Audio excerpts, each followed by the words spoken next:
Is this the devil? Look, our magic incantation actually worked. What a dreadful-looking creature. No kidding. It's not of this world. This is what we've waited for. Our prayers are answered. We'll have our revenge at last. We don't have anything left. The Long Arm tribe took everything. The bastards laid claim to everything we hold dear. Oh, great and powerful Satan, please grant us our wish. Wait just a moment, please. Don't go back to hell yet, Master Satan. Quickly, men, we've got to stop him. We need to offer him more. What could we possibly offer Master Satan? A sacrifice? Some blood? What should we do? I'll give up anything to have our wish come true.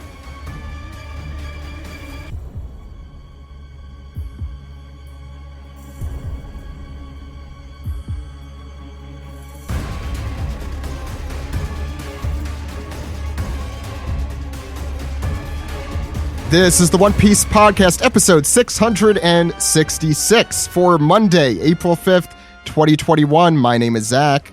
My name is the Devil. This is episode 666 after all. Yes. Nice to have you, finally. We've been trying to book you for years. When did you get into One Piece, Mr. Devil? And on Easter of all days. Yeah, you're really just poking an eye at Sam, who will not be on today because he claims he is Jesus Christ. This has been an interesting start to this episode. Let's introduce our guest today. We have Jill Knight, our contributor on. How's it going, Jill? Good. I'm sorry. Since this is episode 666, you can call me Kill Knight. I am here and ready. Yes, Ms. Kill. Nice to have you. We have Joey Weiser, Eisner Award-nominated author for Merman, Ghost Hog, many more. How's it going, Joey? Good. Got my spooky candles and my pentagrams, my summoning circle, all ready to go. So good, because everyone knows the 666th episode of a One Piece podcast is the only way to truly summon Satan. Next, we have she is going to be on two of our Fight Together episodes. One on transgender representation, one on neurodivergence. We have Carol Grant with us. How's it going, Carol? Hi, thank you so much for having me. And you guys, take out your pentagrams? I just have them in my apartment, all the time. They're just regular fixtures. Oh, that's smart. Let's take down some of the One Piece merch first. Yeah, there's only so much I have to put my pentagram away for the season. Also, it's just fitting because Sanji recently got out of that crucifix web, and now... So Sanji has risen again, basically. Carol, actually, let me introduce, we have our patron here as well, Jared. How's it going, Jared? It's good. Thank you for having me. Thank you for coming on. Since we have two new people on the show, even though Carol's been on before, you could give a summarized version. You want to tell us a little bit about yourself and, how you got into One Piece? So briefly, I'm a screenwriter. I've also been featured on Vice and IndieWire, Little White Lies, a bunch of film and game writing. And for a screenwriting project, I was like, I need to research stuff about, pirate cinema and stuff. And my friend has always been bugging me to read One Piece, and I was like, I'll read a few chapters just to get myself in that headspace. And then 200 chapters later, I'm addicted, and now I'm here. Welcome. A comic story. That's how it happens. Mm-hmm. Jared, what about you? So I'm a music teacher by trade. That's where I come from. My parents were really into anime and stuff as a kid. I remember watching Goku turn Super Saiyan with the family. That was a big thing. So I watched a lot of that, and I never really got into One Piece, but I eventually did through the 4Kids dub version, which is awful, but that's where a lot of people start. So I did that, and eventually started watching Funimation until about Satori in Skypiea, which is where I immediately turned it off and was like, I can't do this. Take myself about 4 years ago, which is 2017, I moved to California and I had no friends. So I was like, I guess I'll work out and watch something new, which was One Piece. And literally every day on my way to work, I would retell the story of One Piece to myself because it was just so massive that I didn't understand it all. And so I would like keep diving into it. And eventually I wanted to listen to more people talk about it, which is where I found you guys. And now this is where I'm at. So I've just really kind of dove in. Oh, Cool. Now that's a proper origin story right there. I'm jealous. having a family event being Goku going Super Saiyan is like the most wholesome weeaboo thing I've ever heard in my life. Yeah. That's The best, phenomenal. the best part about it was my brother was grounded. So we were watching the TV and I was like, oh man, this is crazy. Goku Super Saiyan. And I turned around and there was my brother watching the TV when he wasn't supposed to. And he like gave me the death look and he was like, no, do not say a word. And I was like, I can't. It's Goku. All right, you're right. That's great. That is really wholesome. I definitely had a sneak watching Dragon Ball Z more in my household. No, that's really cool. Glad to have you on the show, Jared. Today, to celebrate chapter 666, episode 666, we're going to go through chapter 1009, Naruku, another word for that, hell. So it's a all hell episode. Yeah, it's amazing. It's like It's all comes like together. he planned it. The stars aligned for this, or rather, the pentagram aligned for this. Yes, absolutely.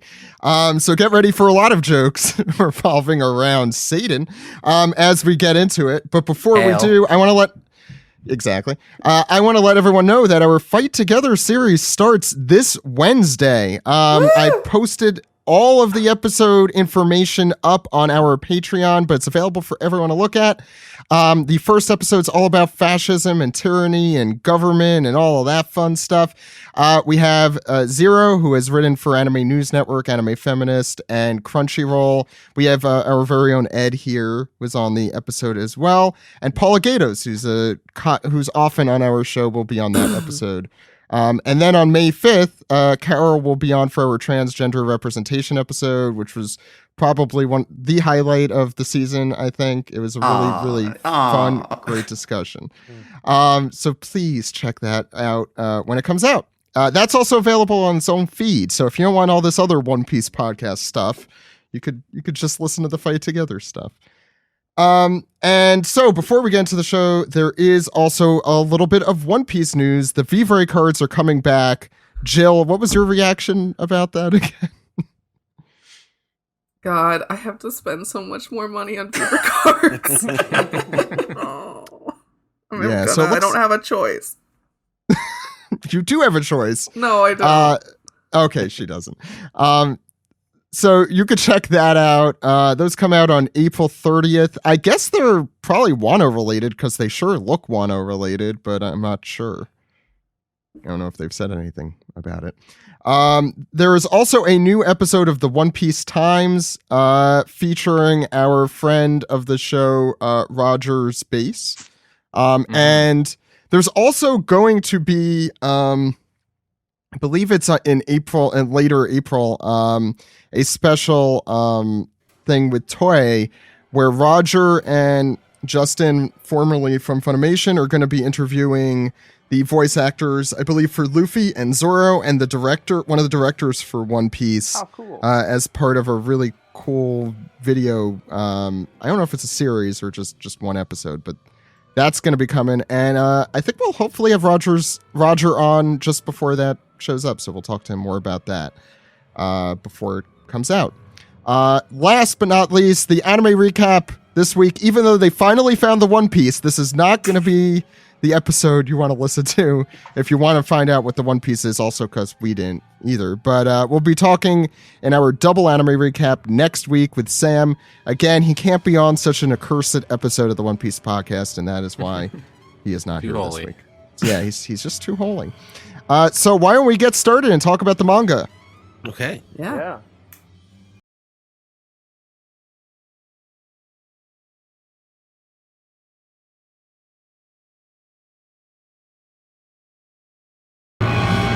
This is the manga recap for chapter 1009, Naruku.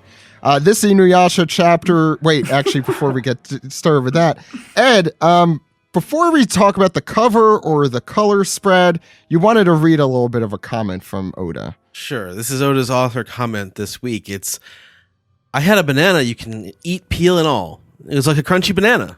I might get addicted to them. Thank you, What? Ed. Yeah, I've never What? heard of that. I'm fascinated. I want think to someone have a lied to crunchy him? banana. We used to do a segment on here when I did NPR voice, and we put some smooth jazz and read Oda's weird author comments from the past. We could do that again. Where it's, We haven't done that in like 8 years, but I mean, like maybe it's time. Jazz. I can't believe that Oda is confirmed to be the continental breakfast guy from Key and Peele. Dude, I'm Thank straight you, up utterly Turkey. baffled by this. I have never heard of this, and it's horrifying. Yeah, these are the luxuries that one gets when they have the most successful manga. You know, yeah. you get these crunchy bananas. You don't even have to peel it. You just eat it. God. so. Once you sell 400 million copies of something, you could eat a banana whole. That's the rule. That's a goal, man. Oh. Yeah, isn't it? Ed, do you want to talk about? Well, the cover of Shonen Jump is just Luffy looking cool in front of Sakura blossoms and Well, flowers. it's cherry. It is what's the word? It's time Cherry for blossoms. Sakura viewing parties. Hanami, Such. right? That's Hanami, right? Yeah. And just as long as you're not the prime minister. Well, anyway. What happened to the? You know what? Let's just. Well, it wasn't so much that he had the party; it's that he destroyed the guest list. Wow. And Anyway, blamed yeah, it on what's going? and blamed it on a disabled person. Shinzo Abe wasn't a great dude. No, he was not. I'm gonna keep it real with you, Shinzo. Shinzo Abe. The One Piece podcast keeps it real guy, about folks, Shinzo bad Abe. Yeah. Yeah. Ed, what's Okay. going on the color spread? So this is a classic, destined to be the December spread in next year's calendar. A great I way to love. start April. Yeah. With this December spread. Yeah. Yeah. So the Straw Hats are having a well. Here it's from a reader request. Otama and Komachio putting Amigasa woven hats on Jizo statues of the Straw Hat crew on a rainy day by Honey Liquor. I like Honey that. liquor. Anyway, so I guess Zoro's in the foreground. They're all just sort of drinking hot canned drinks, having lunch. Oh, God. Also, I It's just fun want to to say have that that. it looks like both Luffy and Jinbei are eating like maybe a snowball or an onigiri, so I like to call it a snownigiri. Oh, it reminded me of that Pokemon episode where Jesse's just like poor and eating snow, pretending to be other food. So I'm And sure- Chopper, in order to do this, put the hats on, has to stand on a rock on his pack. Like he has to stand on his own backpack to be able to do this. Yeah. You could just Very turn into cute. Heavy Point. I'm sure we have to talk about Frankie and his wonderful shirt, his cyborg Yes. hentai shirt. That's amazing. I didn't even see the hentai. Yeah. Well, they all have stuff about them Yeah. written on their clothes. Except for Robin, who's a normal person. Well, Also, Brook has devil horns to go with the 666 vibe. I did not notice that. How great! Call out Oh, from yeah. Oda, thank you. Good job. I mean, Brooke has been to hell and back. Let's be real. Among Oh, other yes. people in the cast. Anyway, I wonder what we're missing on Jinbei's jacket. Yeah, that It says- kills me. What does that say? What yeah, does the it say? mount is it a mountain? I don't know. And the fish, I love that shark. He looks so apathetic. The shark. He's just like Yeah. Heavy stuff. yeah, heavy, Star? heavy stuff. Yeah, I'm not sure. Sanji's is hilarious, but I read it as I will cook women. I was like, ah. No, you know, I will Joe, cook when I read for women. when I read that tweet, I was thinking, wow, so this whole time Sanji hasn't been a pervert. He has just been a cannibal who has sought to find and cook Yeah. women. what if early- Hannibal his- Lecter was even more horny? Oh, I'm sure he is. I've Exactly. seen gift sets. Oh, what? And if- I think that yeah. that 32 is Sunny, so it's like the Sanji. Sunny. Yeah. I will cook. Isn't G just Oh. a different way of pronouncing too? So Yeah, I Sun think G so. would just be his Oh, name. okay. Yeah. Yeah, that might be. I was thinking I will cook for the Sunny or something, but Does anyone have an explanation on the Jizo statues? Yeah, they're yeah. supposed to be the straw hats, but I don't see. Oh, any of Joey, them. yeah. Well, Tama's about to put Luffy's hat on one of them. Right. So. He doesn't see yeah, I anything. think that they're not. I think that Oda decided to not make them the Straw Hats. You know, I it's, think inspired Jizo's by a reader statues are meant to request. be like representative in general as opposed to literal. I'm not sure. Don't quote me on that. For dead children, right? No, Jizo is I guess a deity. You'd say that is in that the belief is that children who die young or unborn aren't what is the story? They're not able to like cross over fully into the afterlife, and Cross the until they, river like, into the afterlife, so they have to wait on the bank. And yeah, they're forced to stack stones that represent their potential sins or something like that. Anyway, but Jizo is like a kind figure who sneaks them over and rescues them from like Oni and stuff that are troubling them. And so Jizo like represents protection for children as well as travelers. He's known so like travelers will sometimes pay debt to Jizo statues and stuff, and this is a pretty common thing when it's raining or snowing and something to give them hats or put an umbrella over them or something like that to protect them. And so yeah, I love this narrative here of Tama bringing Luffy's hat, like, oh, I'll cover the last one up with this hat, and Luffy is of course just like, give me back my hat. Yeah, I love this one. I think it's great. I think the art's great. I love the seasonal thing. The snowy landscape is really like pretty and cool, and I love the Jizo angle. And it's perfect for a chapter named after Hell, which we'll get to. It's very thematically appropriate. Yeah. Is that before we get? Yeah, go ahead. Yeah, is that a raccoon teapot? Is that what And he it's was standing on its balls. Yeah, Like, he's No, it's a Tama's tanuki. friend. Yeah, he's Tama's it's a friend. tanuki standing on its balls, and it's the first time we've really had testicles in the color spread of a One Piece chapter. So that's good for him. Yeah, he was in the beginning of Wano. He was at Thomas Yes, House, right? yes, Yeah. yeah. Oh, It was in an anime, SBS yeah. question where serious? Oda answered. Yeah. Oh, yeah. Where Oda answered that is that With is what Hitetsu he and is Tama. standing on. That's amazing. I did not know that. And that's another kind of children's folktale about a tanuki that turns into a teapot and I think maybe gets stuck or something. I don't remember off the top of my head, but yeah. Joey today is our translator notes. Since Steven's not here this week. Any other comments? I do really love this spread and how normally Robin is dressed compared to everyone else. Oh yeah, I love the outfits on this thread. It's so good. Nami looks phenomenal. I would buy that outfit. Yeah, that's a cool outfit. The hat is just killer right there. Right with the Yeah. X. I have a Chopper one with an X on it, but like it looks so good. I think there might... So New Era came out with a bunch of hats recently, but also many years ago. There might be a black one. I don't know that looks like that. Zach, did you see that the Port Castilla Start Living Before You Start Dying t-shirt is back on sale? Oh my god. What? Yeah. I could wear something showing Ace's death besides on our own store. But is it online? Unfortunately, not available in tropical pink, but in gray and white, I think. Curses. What's the point? Yeah. Yeah. And I gotta shout out Maddie's tweet about Luffy wearing the disco stew Yes. jacket. I was about to mention that. I forgot. Yeah. Yeah. Disco stew. Anyway, any other comments? If not, Really fun Ed, spread. let's right. get started. So the title of this chapter is Naruku, which means hell, and they are battling a fire inside the castle, so it looks like hell. When we start the chapter, putting out the flames that Orochi had started. And we see just sort of record. It's like a record scratch moment, and Kinemon and Orochi come face to face. And they're like, Orochi, Kinemon, and oh god, what's his name again? Fukurokuju has to remind Orochi that they aren't aware that you've already died once. But before he could say anything else, just the look on Orochi's face is great. Yeah. Anyway, We turn the page, and we get Fukurokuju going, "Flee from here, my lord. I will stop them." And we got a lot of rahs and gras in the background. And Orochi's not about this, so he goes, "Silence, fool. I will be surrounded by enemies on all sides if I go back into the castle. Besides, I can see Kaido's already softened them up." And he gives a beautiful goo ha ha ha ha. And so he goes, "Tell me, Kozuki leftovers, did I catch you by surprise with Kanjuro? You got me too, Kiyoshiro. Goohoo.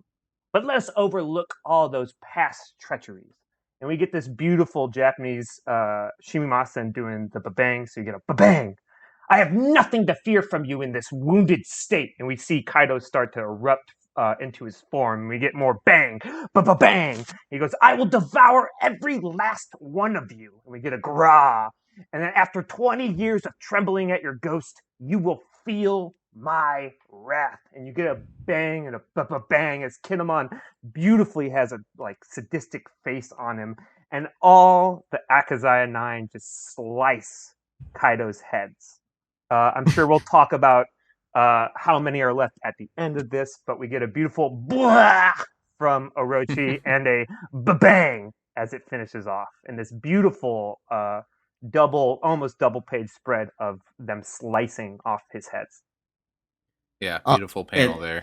It's really gorgeous, and also, like, every time I see something like that, all I can think about is the Kingdom Hearts 2 boss fight of Phil going, "Get up on the Hydra's back!" Oh, God.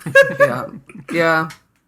Yeah, I just love that he's so, like, it's a lot of people akin it to, like, Spandam, right? Like, he's so evil, and it's so worthwhile. He just gets sliced. It's so good. Yeah, I'm sure that Orochi is one of those people that got a good devil fruit and was like, awesome, I'm badass now, nothing can touch me, and like never trained with it, or like or never like learned to actually fight other than just bite someone. Yeah, he figured he can just intimidate them with it. My dude got an SSR card from the gacha and then never bothered to level it up. He's also just been in a position of power this entire time, where he hasn't really needed to use it. He's had other people to kind of fight his battles. Yeah, and he's looked intimidating and / creepy and / Orochi-esque. But I was going to add that I really love the brush strokes in the babang, the onomatopoeia. Yeah. Which I think I haven't seen as much. He might have done it before, but so he's got one head left, right? Cool. And even that head in the top right corner is a lot more kind of brushy and kind of smudgy looking than you get in a lot of the art. He's really like kind of going very stylized with this, which is cool looking. Yeah. Love stylized. Jill, do you want to continue? Yeah, so then we get on this honestly hilarious zoom in on Fukurokuju, who's like, Shogun Orochi! Fits the panel perfectly. Yeah, he had to make the panel that specific shape to fit them all in. And the Akazai 9 just keep moving in like a really cool classic samurai pose. After they've cut him down, they just keep going. They say, "We've got no time to waste on the likes of you, Orochi. Your judgment will be served to you in hell." Thank you for the 666 shout out on that, Oda. This whole chapter. And then we get this. I just love the art direction in this, where it's like that worm's eye view from the back of Raizo over to Fukurokuju. It's asking if he'll avenge him. And then Raizo says, "My opinion of you has risen. You remain loyal to the fool to the very end." And Fukurokuju says, "I would say the same to you, but even before Master Revenge, we were always fated to fight, you and I, weren't we, Raizo?"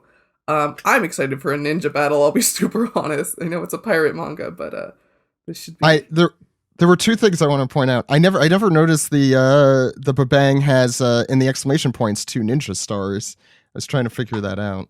Oh, good. Yeah, I love it. Oh my god. And that's not even a babang, that's a da-dun. Dun! Yeah, it's good. Sorry, it's gonna be some good shit. That's so funny. Oh.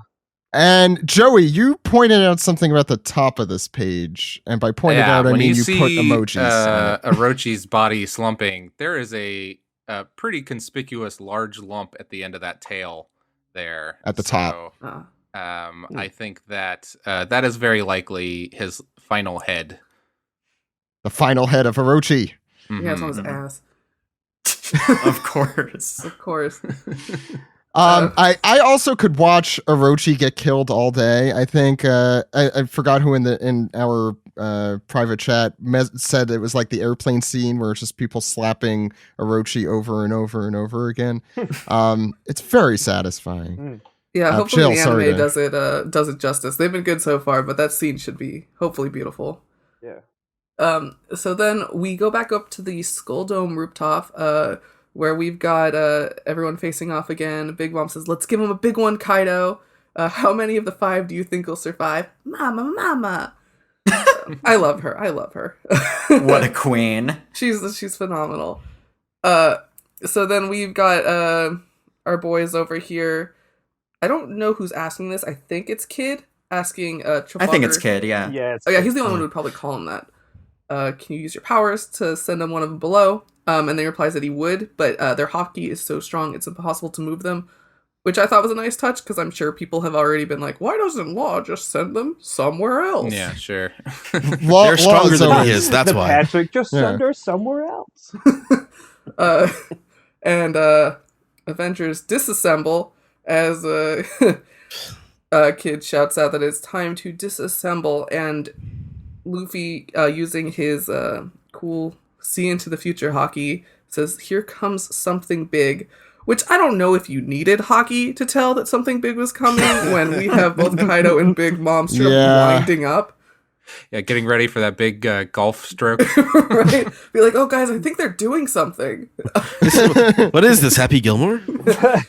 Now I'm just imagining Luffy playing Devil May Cry, going, like, every time there's a tell, like, oh, there's a big attack coming, I need to counter it. Just announcing every single combo from the enemy, from the boss. Yeah, and then this line from It's Kaido. shonen. Oh, right? Yeah. This line from Kaido, I trust your core hasn't gone weak with age, old woman. And Big Mom replies, who do you think you're sassing, boy? So good. What a good line. Chef's kiss. Yeah. Yes. Ed. Yeah. So we get a highly sort of a sketchy, like shadowed Zoro face. He says, "Uh-oh, this one's bad." And we get the everyone could see exactly how the most obvious thing in front of them. Two emperors are going to attack at once. Guys, this might be a little bad. Maybe a little bit. It's There's basically no way to avoid the it. tarot card with all of the sword stabbing ends going, is that bad? I mean, look how sketchy like Big Mom and Kaido are here. That's messy. That's it's violent. Great. Yeah. So yeah, they unleash a conquest of the sea, and we see it like Kaido's like his monster form, like the big tail behind it.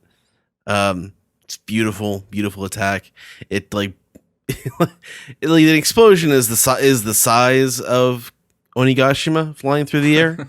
So it has rings of Saturn, and that's the shockwave, obviously, but it looks really cool. And Kaido and Big Mom are surprised with this panel with Zoro in the middle of the two of them, and he's got his three sword. He's got his sword in his mouth, and Zoro he says, "Move, all you, or we're done for." And he continues to block it.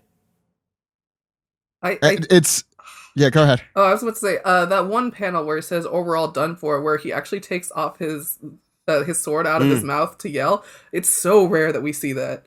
That was a good touch. In the manga, at least, I feel like it's happening. Well, I mean, that's what we're reading. What a cool page, and what a cool name for the shading attack. is just fucking incredible. Like somehow, because like Oda has done this like quite a few times, and yet somehow he just manages to improve as an artist, which is so fucking insane to me. That he's been drawing this thing for like 20 years, and he's still managing to impress me with all the. Oh, it's so good. Yeah, specifically those dragon scales on that tail of Kaido and the big attack. Like, that's such a small detail that I think is done so well. Like, it just gives him such more dynamic to that. Yeah. So look how happy Napoleon scales is. have like a black center and then kind of a white Horseshoe ring around them, Yeah. which is a lot better than just like a bunch of like single rings. It gives it a lot more kind of like interesting depth and stuff to it. Definitely. Yeah. I think that was my issue with Kaido's hybrid face is that it doesn't have as much depth It's to just it. not a scary. little, like scale. Give us the Kaido persona, please. So Greg had a long thread about that attack. I think it's the next attack, right? I thought it was the Conqueror of Three Worlds attack, which comes a little later. He did. Oh, okay. He did both, I believe. Yeah. I don't remember what he said. Oh, he did. Well, we'll talk about the very end, since I'm sure I want to ruin the flow of this fight. Ed, Ed, you just went. Joey, it's your turn. Yeah. Sure, yeah. So at the top of the next page, we see everybody kind of bracing with this attack, and even more of this really dynamic shading, but it's like very sketchy too, which like gives it a lot of like life and movement to it. Kid bracing and Luffy screaming, and Law and Killer taking it. And then I'm not going to lie, for a hot second, I thought that we were seeing Zoro's sword broken in this panel of I didn't notice it kind of extending past his arm. And I was like, shit. But no, he's just kind of bracing the impact. And then we see this huge explosion, the smoke billowing up as we pull out and see Onigashima also covered in shadow. And rocks are breaking apart and the smoke is starting to clear. And Kaido notes that their voices haven't gone out. Interesting line there. That's the observation hockey, I guess. Just knowing, And it kind of, I think ties into this voice of all things thing too, I think. And then Big Mom, says, oh, well, they got away. That's fine. That's very impressive. And I love this next panel because Zoro is totally wiped out. And Law is checking on him as a good doctor would. And Law's just like sitting there just so chill after all of this that transpired. Hey, Zoro, you're dead, man. Law's power is like I get to sit here and I don't have to do shit, but even though I am doing shit, I could just like relax the whole time. That's just what his power is. That's just it is. Absolutely. Yeah, his power is vibes. In that his genes are designed. Tier of panels, he's got his fingers out to do that little like switcheroo move. But so he's still sitting down, Joey. Yeah. Like that's the great thing about it. Go ahead, sorry. Kid goes on that he's very impressed that Zoro was able to block that, if only for a second. But Killer is wondering, where's Straw Hat? And where's Luffy? Where's Pucci? Yeah, never a good. But Straw Hat is already right back at it, heading towards Kaido with a gum stretched out, and starts an attack. Red ... as Kaido moves his head to the side, and Luffy with a crazy facial expression here. I love it. Looks very pleased. He's pleased because he's like, you just dodged that. That means it was gonna hurt. So I got you, even though you didn't get hit. I really got you 2 for flinching. Mentally. I got you to flinch. That's just Roger's face. That's Roger's face without the mustache. It looks less like Luffy than Roger. That's interesting. Yeah, well, I think Roger looks more like Luffy. I think that's what's been going on. But he's got like the eyebrows, like his eyes are. Luffy's eyes are normally pretty round. Roger has the more angry eyes. No, I also like, though, we haven't seen Luffy's gums in a while. I feel like that is a very early style kind of thing. So I like the gums. I appreciate Seriously, just draw a mustache on that. It looks just like Roger. Well, okay. I mean, you draw a mustache on anything, it looks just like Roger. I mean, the Pringle guy, Roger, Yeah. Anyway, so Luffy says, you flinched, didn't you? And then Kaido's like, well, I'm going to hit you with this giant mace. And he throws it at Luffy, who gets his hockey ready, but he gets kabammed into the rock. And it still hurts to get hit with a giant mace thing. What are those called? Clubs? It's a club. It's like a big billy club with spikes all over it. Yeah. Yeah. It's an Oni club. Yeah. And so Luffy's not having fun as here comes Kaido. It looks like he's going to come in for another swing, but no, got ya. Coming in for a laser mouth beam. This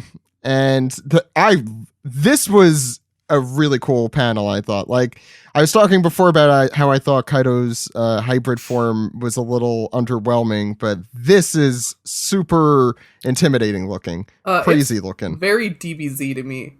Like, this dude with the horn shooting a laser. Like, it's very... he looks like a proper Oni right here. Dragon. He does. It's very DBZ, but I love it in this situation. No, this is Dragon Ball Z Kaido. Oh, that's true. Oh, that's what it's been this whole time. That's good. I was gonna say I love the drawing of him at the top where his like tail's curling around as he's like rushing towards Luffy, because I think that's one of the coolest things about this design that we don't see a ton of just yet is his tail. It's long too. True. It's longer. Than we saw that in the combined attack panel. The Kaido form in this is redeemed in this chapter. This is very cool looking. It was after being a little underwhelming. I agree. I was just gonna say though, like for me, One Piece has been a slow march to getting to Dragon Ball level powers, and like I think it does we talked about, I think last week Greg was talking about how it's like Oda, or 2 weeks ago, whenever we were talking about the Odin ghost, where Oda was basically saying we don't have like my manga won't have like such fantastical things Right. in it, but that he provides explanation behind it and a slow evolution toward Dragon Ball powers, so that they have explanation. You also Here have we to are. think, Zach, like these are stories. We heard stories about legendary pirates at the beginning of One Piece when Luffy was a nothing pirate. And like these are the kind of battles you have to have assumed, like, to be legends. These are the kind of battles you have to have, so Luffy will be told of for generations to come. Now, like these are actually these are the battles that become legends, and they're sort of living up to the hype. Absolutely. Yeah. If you fire a laser, or I mean, I guess we've seen lasers out of the pacifistas, but a fireball out of your mouth, I think you deserve a good high status in the One Piece world. He's straight up doing that meme. I'm a firing my laser. Oh, Jesus That's Christ. exactly what he's How many doing. years It's has it been since I amazing. thought of that? It's been Oh, but it is. It's just second form cell. That's what it is. I just did the Saving Private Ryan turning into an old man thing just now. I like that he it's been sits on his 84 tail. years. I like that he It's sits been on his 84 tail. years. Yeah. Anyway, so he looks down at Luffy, who seems to have just dodged it, and prepares his next attack, which we'll talk about at the end. Conqueror of 3 worlds. Joey, what is it? Ragnaraku. Which at first, well, I guess we'll get into this at the end, but when I first read that, I was like, Steven, what? I was like, surely, obviously, this is Ragnarok, but yeah, I guess we'll get into that. And Well, that's why you have to name that's why you have to title the chapter that, to prime people for like, okay, you're gonna see this. You have to understand what this word means It's on for this purpose. chapter. Yeah. Yeah, and This he fun to work. smashes his club down with a cool streak of hockey, I guess. So cool. Looks great. That's a really great panel. That is such a good touch. He hits Luffy there too. I don't think we see Luffy again in this chapter Oh, God, for the yeah, rest you're of the right. His series. little feet are sticking up. Oh, Yeah. He's gone. I'll miss you. We're staring right up his beehole there. Thank you, Ed. You're welcome. so Ed is on Zoro beehole huffing, duty. and we see this mysterious box Kachank, and Big Mom kind of gives it a side eye, and Kid says it's all ready, and and Law starts his room up and does a chambre, and let's see, and then Zeus says, what do you think you're doing? And then suddenly disappears. To which Big Mom is very shocked. Great facial expression. That kind of like funny manga character expression where they still look like they're smiling, but they're also frowning. It's in the eyes. It's a great side by side there. But it's also because she's like taken so by surprise that she hasn't had time to get rid of her smile yet. Yeah. And then from inside the box, a bunch of lightning is kind of crackling out, and he's saying, where am I? It's all dark. And Killer eggs on Zoro as he slices what is that? Yeah, Prometheus. Yep. Yeah, Prometheus. Yeah, Prometheus in half. And another very cool panel. Cool kind of balance of first and last panel in this spread. So cool. And Killer's attacking too. I totally didn't. Oh, notice that. Napoleon. Very He's like well. direct. Yeah, okay. Oh, on the left, yeah.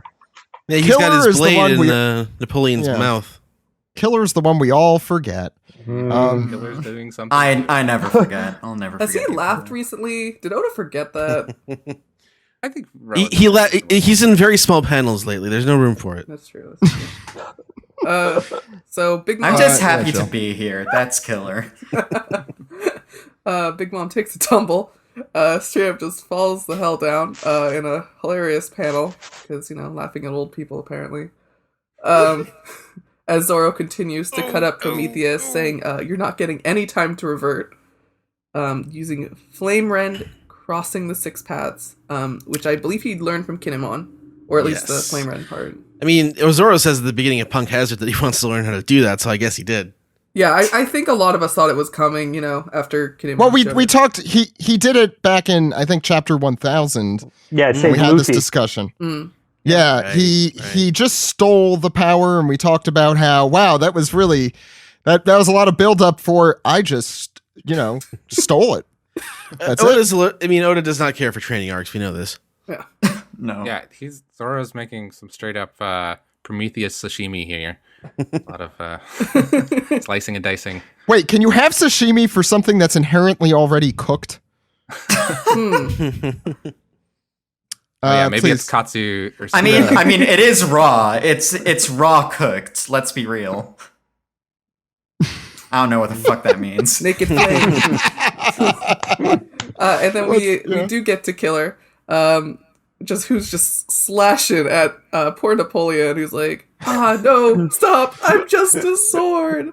There's nothing not funny about that panel, in that he is chasing after a sentient sword who's just like, why are you chasing after me? Face on it. With a big cartoon face. It's like, why are you chasing after me? I'm just a weapon designed to kill other people. He's got to do something. Killer's got to do something swords in don't this kill fight. people, people kill people, but also swords who have the souls of people probably kill people. Also, people also kill people. Yeah. And people kill swords, I guess. Yes. In this we've seen case, that too. Full circle. Full circle. Yeah. There's a lot of Killer killers. is And kind of a Killer's there. sentient sword. I like to think that Napoleon's like, I don't remember if he flies, but I'm hoping he's just hopping around the rubble. Yes, please. And then Like heroes? like the Scarecrow from Howl's Moving Castle. yes. Oh Oh, god. yes. yeah, that's what it is. I don't remember if he flies, so that's what I'm hoping we get. And then this hilarious series of panels here, Big Mom yelling, "Come back to me," as we get Prometheus crying while being cut in half, Zeus crying while stuck in a dark hole, and Napoleon crying as he laughs and runs away. Mama, help us! That's so good. Yeah. We get Kid with his punk pistols. And then Big Mom, kind of stood up again. What's this? You think if you pry them away from me that you actually have a chance of beating me? Wait, can we note that his pistols are just a bunch of arrows? Yeah. or No, knives they are flying? spears. We saw like them like 3 harpoon. pages ago. Yeah. They were like embedded in his like arm. Yeah. Oh. I Go mean, ahead, sorry. Yeah, but Punk Spear isn't quite as cool as Punk Pistol. You got to go with the alliteration. Mm. But I love this because we've Big Mom has like skin of stone basically. They are hitting her and they're just kind of clanking off, bouncing off as she does like a flex pose with like her fist in the top left, which is great. The gun show. Oh yeah, I guess she's coming up to beat him. Yeah, she pulls It's really up funny. She's so Luffy-esque though in this moment. This is Luffy would do exactly this if Big someone Mom were and trying to Luffy shoot have him. a lot of like similarities in some ways, not a lot, but some. Yes. as she Yeah, just- flashbacks to Luffy like flexing and shooting bullets out of his skin. Yeah. Just been yeah, shot and Luffy's at him. probably. I want the big twist where we find out that there's some more time travel magic happening, and it turns out that Big Mom is just Luffy later on having transitioned into the life that Oh, she's she's always Luffy's wanted. mom. Well, this is already Tier a 4. theory. Oh yeah, Poor yeah. mom man. Big Mom and- is the best. Big Mom's right. better than Kaido. I agree. I mean, they're both. Let's good, be but We'll have that look at discussion her. later. But yes, I love seeing this old woman in like flaming hair and this kimono just beating the shit out of this cyborg boy. What a great last little panel there. Carol. Yeah, so page 17 and 18, what we have is her just digging her fist into Kid, and she thinks that she's won until all of a sudden it's like, huh? And with like this shit-eating grin, Kid like holds his hand up and goes, repel! And she's like, "Wah!" And then Law is going tight, and he's lifting up this big boulder to slam it into Big Mom, and she has this incredible moment here where like the boulder is like pressing into her like pie on her face, and she's like, "You little fool, what does it matter you hit me with a And it turns out the boulder is like flying right off the island. She's plummeting to her death. What? I forgot there's nothing but sea below. Help me, Zeus. And she's just got no fucking idea like what is going on with her. And Zeus is just crying in that box. Mama! And Law's like, if he can't fly down to help her, then that takes care of one of them. And it looks like Big Mom is falling to her death. I assume that it's not quite the end of her, but it's a big blow that's been dealt to her probably, and that's the end of the chapter. So what's happened to Zoro in that second to last panel there? Yeah, he's just going God, and he's like internal sort of like bleeding? coughing up blood. It seems he like that whole like blocking that big attack took a lot out of him, which I totally He's a bloody see why. boy. Yeah, This is the first time that's happened in a long time. Yeah. That's true. It's interesting. This chapter, I think the Straw Hats took the most damage here. I'll be honest. I don't know we about said- that. Kid took We'll Big see. Mom's fist like a tank, like to his face. And it took me a bit to realize what was happening here. But he wrapped his metal fist around her arm, disconnected it from his arm, and then used repel to make the metal fly with her. That's how he Like, did that. Okay. He just has Magneto powers. That's I Yeah. mean, Yeah, you think he of him should as have Such a Magneto. cool. I love that. I love that power Yeah, too. yeah. That's such a cool power. Let's just talk about this chapter. We'll go around thoughts. Oh, actually, before we do that, Ed, do you still have the information we could talk about? The Yeah, Conqueror sure. of So this Three is I Worlds? can read some of Greg's Yeah. Twitter thread here. Yeah. So this is go for actually it. about the first one. This is the Oh, okay, was I it? was wrong. So scroll back. Conquest This of is the the Sea? Conquest of the Sea, and Greg says this is Hakkai in Japanese. So this is also a complicated pun, which is why he did the thread. So Hakkai is also destruction, and he says this should remind readers of one of the themes of Kaido's crew, natural disasters. And if you follow Greg's work, you know that Kaido is a literal embodiment of the tongue-in-cheek Japanese saying, Jishin, Kaminari, Kaji, Oyaji, or earthquakes, lightning, fires, and fathers, meaning the scariest things on earth, most destructive. Kaido is or has all of them. Kaido is a living, breathing, almighty embodiment of natural disasters, and that causes destruction. And a But- dad. Well, there's more. So yeah, now we have to talk about Mom. Mom previously used an attack that called to mind Dorian Brogy and the island, what they use on the Island Eaters. So from Whole Cake Island, we knew her attacks are based on giant techniques. How it called this to mind was in the use of Ha. This is also it's the same. Some of this, it's same pronunciation but different kanji. It's also the beginning of Haki. So it means ambition. It can also suggest that the attack proper is imbued with Haki, which is common for giants, and there's more. So, Hakkai, that's the kanji that means sea. Pirates, sea, it makes sense. So Hakkai is literally sea of Haki, but read together as Hakkai, calling to mind of any Japanese reader as destruction, makes it destructive sea of ambition. And so it's also combining mother and part of Kaido's name. So it's Hakkai. So there's lots of levels. It's their ship name. That's awesome. There's their ship name. There's more. I will bring Ed was nice enough to bring Greg's comments. I'll bring some of Steven's comments, and Ed and I will pretend that we knew all of this before. Steven, the translator of One Piece, also said that Naruku talked about the Naruku and the Ragnaroku specifically. So the Naruku, we've talked a little bit about, means hell. So when he's leading up to Ragnaroku, he says the conqueror of three worlds, and I get to pronounce some really crazy words here that I definitely can't pronounce, which is a reference to the character. Wait, what? I might be able to help you with that. No, you don't want me to try? Because Steven said good when I said excited to pronounce all of this. All right, we'll go for it. Yeah, so let's give it a shot. Trailokyavijaya, or I think it's Gozane Mio in Japanese, which is the king of knowledge, having conquered the three worlds, one of the five kings of knowledge in Buddhism. And so that's what that's referencing. So there's a whole article which I hopefully will remember to put on our description for this, but he says, Damn. Stephen continues, he is one of the 5 wisdom kings who appear in Buddhist mythology, and Oda has mentioned that word before, referring to both Kaido and Luffy as a guardian deity both times. So I think old man Hio mentioned that when he was looking at Luffy in Gear 4. So Joey, do you have other comments? Because I know this is something you have some knowledge in as well. No, I didn't. Okay, great. Okay, so let's talk about is there any other fun facts anyone has? Fun facts? You mentioned the Ragnarok. Ragnarok's also Viking, like Viking place. Yeah, so when you Norse die, mythology. Yeah, Norse mythology. So if you like do a lot of fights and you fight and you win all these things, you go to Ragnarok, and that's like pretty much Kaido to a T, as he does all these fights and he's like super powerful. So I think it also kins to that a little bit.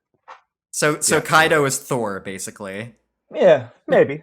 I mean, it makes sense. He has a big club instead of a big the hammer. So, but it is shooting black lightning out of it. So there something there. Yeah, and that's more similarities to the giants with the whole Viking theme there. And Oda, we all know that he loves Vikings. So yeah, that's true. And beyond that, I know a lot of Big Mom's attacks also have that harken back to that same kind of mythology, because a lot of her stuff comes from Elbaf and the giants. So it's interesting to see that common theme with Kaido as well. So let's go through thoughts on the chapter. Carol, I'll start with you. What did you think of this? So this was a really good chapter, and also it feels kind of different from some of the other big climax battles that we've had in other arcs, in that usually you have a lot of the other characters' big moments kind of spaced out between, and then it would build up to Luffy doing his big beatdown. Here we get a proper superhero team up of everyone using their powers in conjunction and strategizing and doing this whole Rube Goldberg of different scenarios to really take these superpowered beings down. And I think that element of it is really cool to see, like in such, like in just one chapter. Usually like a lot of these steps would be kind of spaced out, but now like it's all just right here and they're doing it so quickly, like there's no time for bullshit. Also, because what you were talking about earlier about Luffy becoming one of those pirates that will like have these insane legendary battles, that like before he was a nothing pirate and now he's getting into the really big Dragon Ball Z shit. It actually reminded me a bit of when you first go through the Punk Hazard arc and they detail the fight between Aokiji and what's his name? Akainu. Sakazuki and where they just rendered this whole continent into just fucking flames and ice, and you're wondering how the hell is that supposed to work? Like, you don't even see it. It's just a footnote like, oh yeah, and that happened, and you're just left to wonder like, how did something like that happen? And now we're finally approaching like that level of fighting right here. So I'm very excited to see what comes next. It was a really good chapter. It was like the Cell Gohan fight that rendered Punk Hazard useless.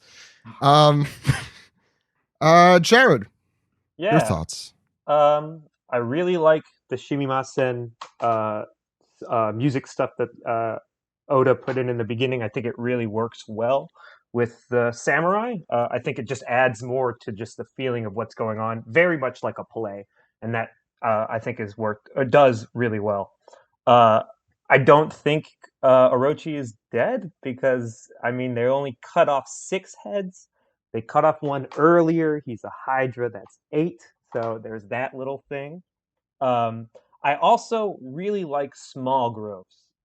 So Kid specifically says, "Man, we would have gotten like hurt. Like the real feat that you blocked that for a second. Thanks, man." Like Kid has such a he's such a shit, but he also like gets it, and he knows that like, oh wow, you did something really cool. Thanks. Okay, I'm gonna do my own thing now. And I like really like that Kid is like that, and we see those interactions because I think it makes them grow a little more. And then lastly, I really like Kaido. I know we all love Big Mom, and Big Mom's amazing. I love Kaido as a dragon, shooting laser beams, sitting on his tail. Like, he's just a badass, and it's really cool. It's really awesome to see. Because, like, Mama's really great, but Mama also has all these other things that make her very great. Kaido is just a powerhouse, and I think that's really cool. Joey. Oh, thanks. Sorry, I didn't mean to cut you off there. Joey. Yeah, I really like this chapter. I started out the chapter feeling a little frustrated with it. That first spread where we see Orochi getting all his heads cut off is awesome, but there were my problem with it at first was that it's the first thing I saw when I turned to that page, but you have all this other business you have to read through to get there, and I was just kind of like, okay, we're getting there. We're gonna see him cut off his heads, and it just like kind of reduced the impact a little bit. And at first, then I was like, man, this seems like kind of a small moment to finally defeat him, and I was like, and now we're going to be in this garbage again of, is he dead? Is he not dead? Like, I don't want to have that debate anymore, and like, and so I was kind of frustrated with it, even though I love that drawing, and I love the kind of catharsis of it. And then on that next page, I saw that head at the top, or what I assume is the head at the top. And I was like, okay, this is good. This is like, clearly he's not done with. We're going to see him one more time and probably have something a little bit more emotionally satisfying to defeat him. And it's okay that the last page was, the previous page was like a little rushed because it's not the final blow. You know what I mean?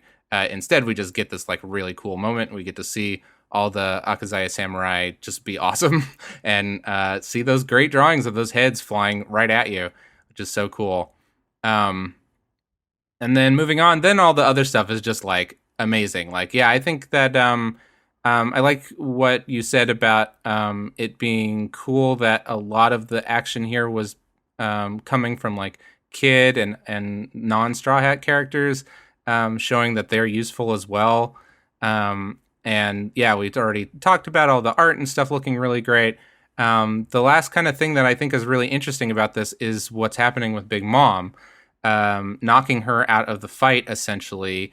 And she could, come back within this fight, but I'm kind of wondering if this is a really good way to get her out of this fight and not have to, like, definitively defeat her at this point, so that she can follow us to Elbaf and have her like storyline continue there. We assume there's a poneglyph there, probably. Yeah. So like, and then we might have something a little bit more conclusive with her. I thought maybe, I wasn't exactly sure how that was going to work here, but like, if Luffy defeated both of them together, that seems like, first of all, that seems like pretty intense, but also like then she just kind of hangs around and then shows back up at Elbaf. I mean, that could happen for sure, and Oda would make it work, but I think this is a really good kind of getting Luffy stuck in a building type thing where we're just getting her out of the action, and now we can focus on Kaido. Except it's Big Mom stuck in a building instead. Yeah, exactly. Big building. Jill. Yeah, I love this chapter. It's just kind of one page after next, just heavy blows. It was really great. I do agree with Joey on it's just the way the paneling was when you're, especially because I read it on mobile, so seeing like Orochi getting cut up, and then I had to read like the top panels and stuff. I do like that there was one panel that specifically it shows one of Orochi's heads that's fallen over, but it's the one with the crown, which everyone assumed, I guess, was like the main head. So that one's cut off, but then we've got the head, assuming, at the end of the tail. So it's like, is that the main head? Is there any main head? Is he just kind of fucking with us? I thought that was fun, and I'm really looking forward to this ninja battle, I'll be honest. I mean, Raizen and Fukurokuju are such weird-looking characters. Like, One Piece is weird-looking characters, but these are weird-looking characters. And they're supposed to be human, too, like, weird human characters. So it should be a fun battle. Yeah, and Raizo, like, bounces around, and he's so fun. He's like big, too. Yeah. That's true. Large boy. He's just, he's enormous. So I think that should be like really fun coming up. Do we know if Fukurokuju has any devil fruit powers or not? Because I don't even remember. He has the power to grow his head over the course of time. Oh, shit, you're right. That's all we know. He had like a gun. He was like a gun and some bombs, right? Oh, Yeah, he shot somebody last chapter. He was just like, Yeah. Gun. Yeah. Well, he either shot or stabbed them. But you don't really need powers if you're a ninja. I mean, Well, I want to know like what ninjutsu ninja is your powers power. are we like? Are we going like full ninjutsu, or is it like related to the devil fruit? I have no idea how it does this. I think we're just gonna have an episode of Naruto here, play out before our eyes. Sexy no jutsu. Here we come. Yeah. That might knock out a few of them.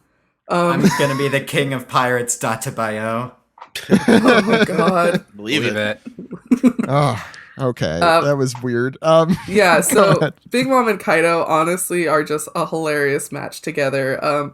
Seeing them fight while also bantering is great. I love the callback to Dory and Broggy. Like, literally the same wind-up and everything. I saw it on Twitter. Someone put them side to side. It looks fantastic. I think that was Eton who's... I think you're right. It's great. I love seeing how Straw Hats and allies have to be smart about how they attack. They have to use direction. They have to like trap Zeus. Like it's not just like a slugfest. It is in some ways, but like really they gotta like think their things around, use some strategy. Yeah, I think it's that Big Mom and Kaido, they're powerful enough that they can make it a slugfest, and the Straw Hats and everyone else know, if we're going to beat these huge powerhouses, we're gonna have to think outside the box. Haha. I don't even know if Luffy was in on this. I'm like looking through the panels. He's never in on anything. Luffy hasn't listened to anybody.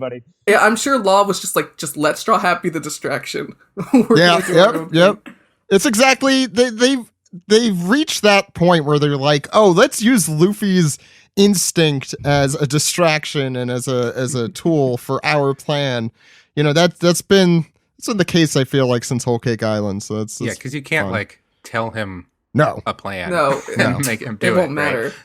Right? Well, like when they all busted out of the cake and they were all Luffy, that's like them using his that was his plan. ridiculousness as exactly. It's like all Luffy has to do is be Luffy and eat a bunch of cake and punch some people, and that's the perfect plan. And I gotta say, it's really shown how much these characters have grown. When we had we had Luffy, Zoro, and Kid all take hits from emperors, and they're still alive, which is crazy. Even earlier in this arc, Luffy took one hit from Kaido and was down for the count.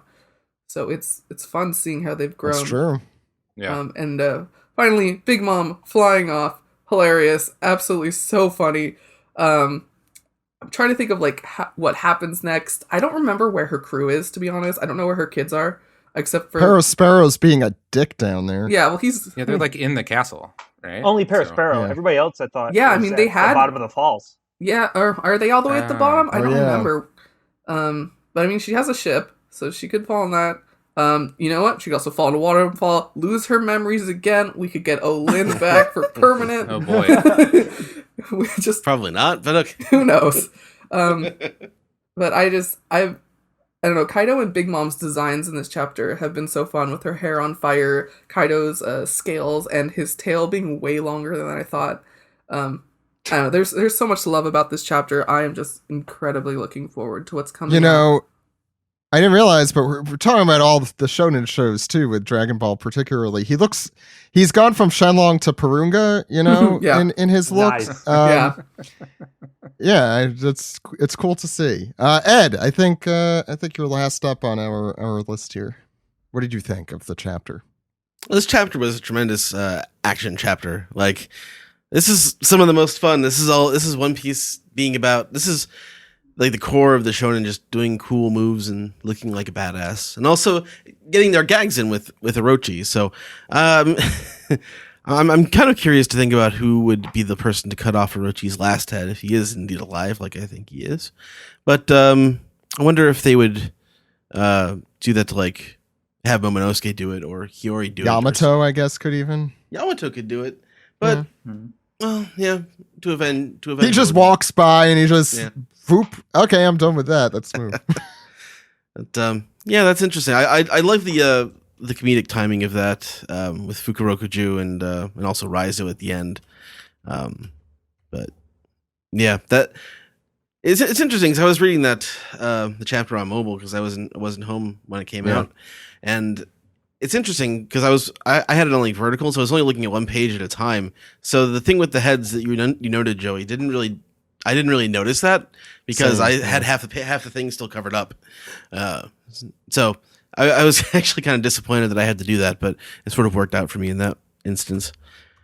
Yeah, Kaido and Big Mom are just the best. Like, Big Mom in particular is probably my favorite villain in the series, like for the post time skip New World era.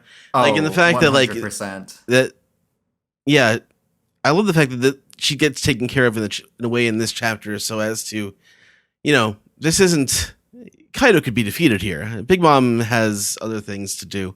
She has more importance to the story beyond Wano, I think. So I like that she's leaving now to set up something else, hopefully in the future.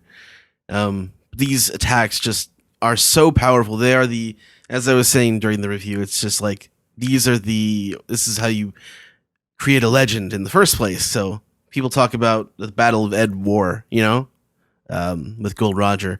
And this could be like the Battle of Onigashi. Yeah, and this is something people will talk about forever. Not only that, that's but the most important thing from this chapter for me. It's literally changing the face of Wano. I mean, he straight up lifted an island. This is going to change the whole country physically, which I think is super neat.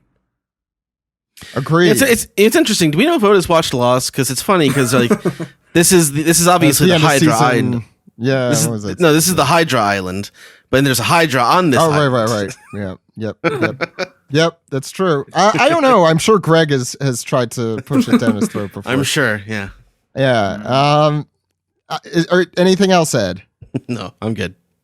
I'll say I loved the hell out of this chapter. What a fun chapter. It's been a while since I was like, oh, this was just like a ton of fun. And the thing is, if you know me and the many years we've been doing this, fight chapters I like, but are not usually my favorite. But this was really, really cool and great. I have only good things to say about it.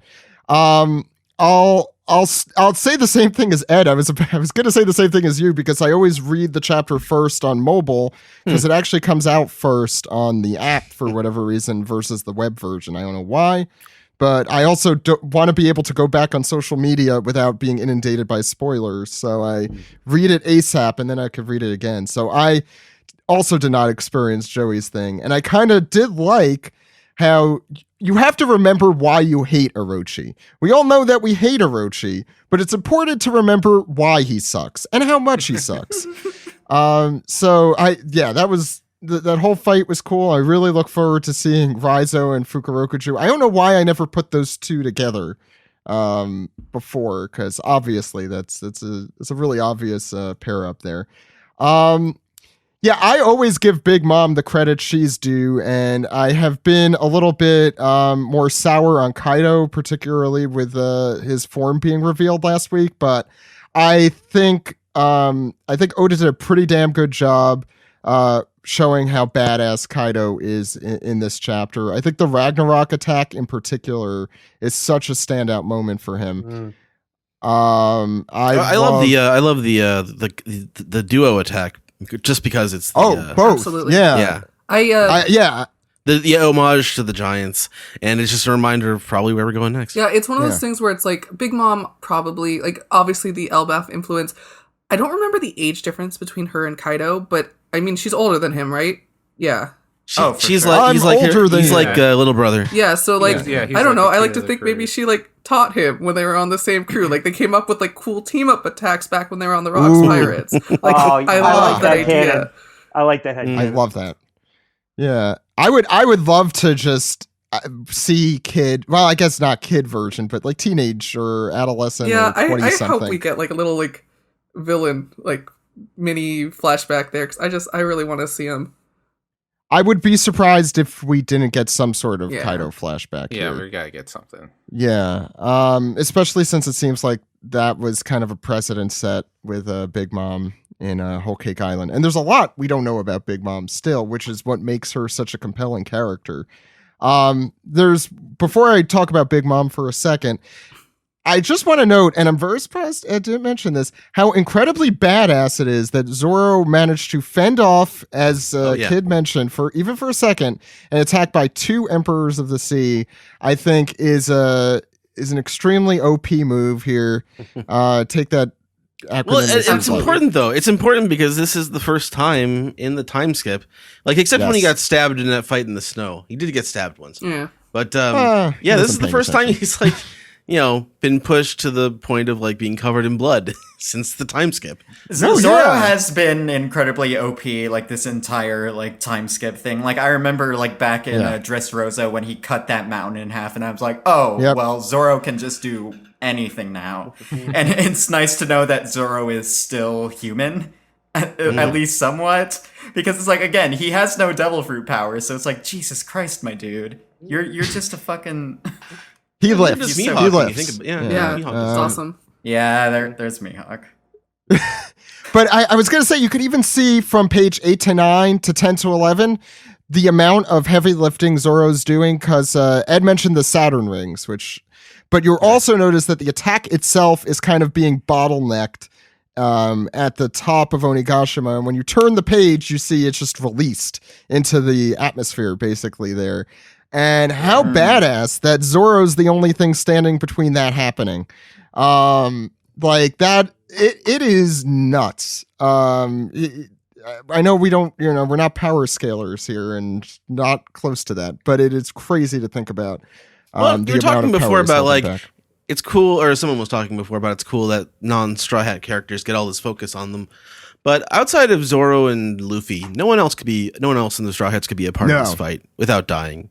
Sanji it's walks in. Yeah, it's interesting to like some food here. To show the that these are the strongest pirates in the world. Like these, in particular, these like 6 people are possibly the strongest pirates in the world. There's a few other people who could participate in this fight, but not many. And I'll end with the Kid and Big Mom stuff.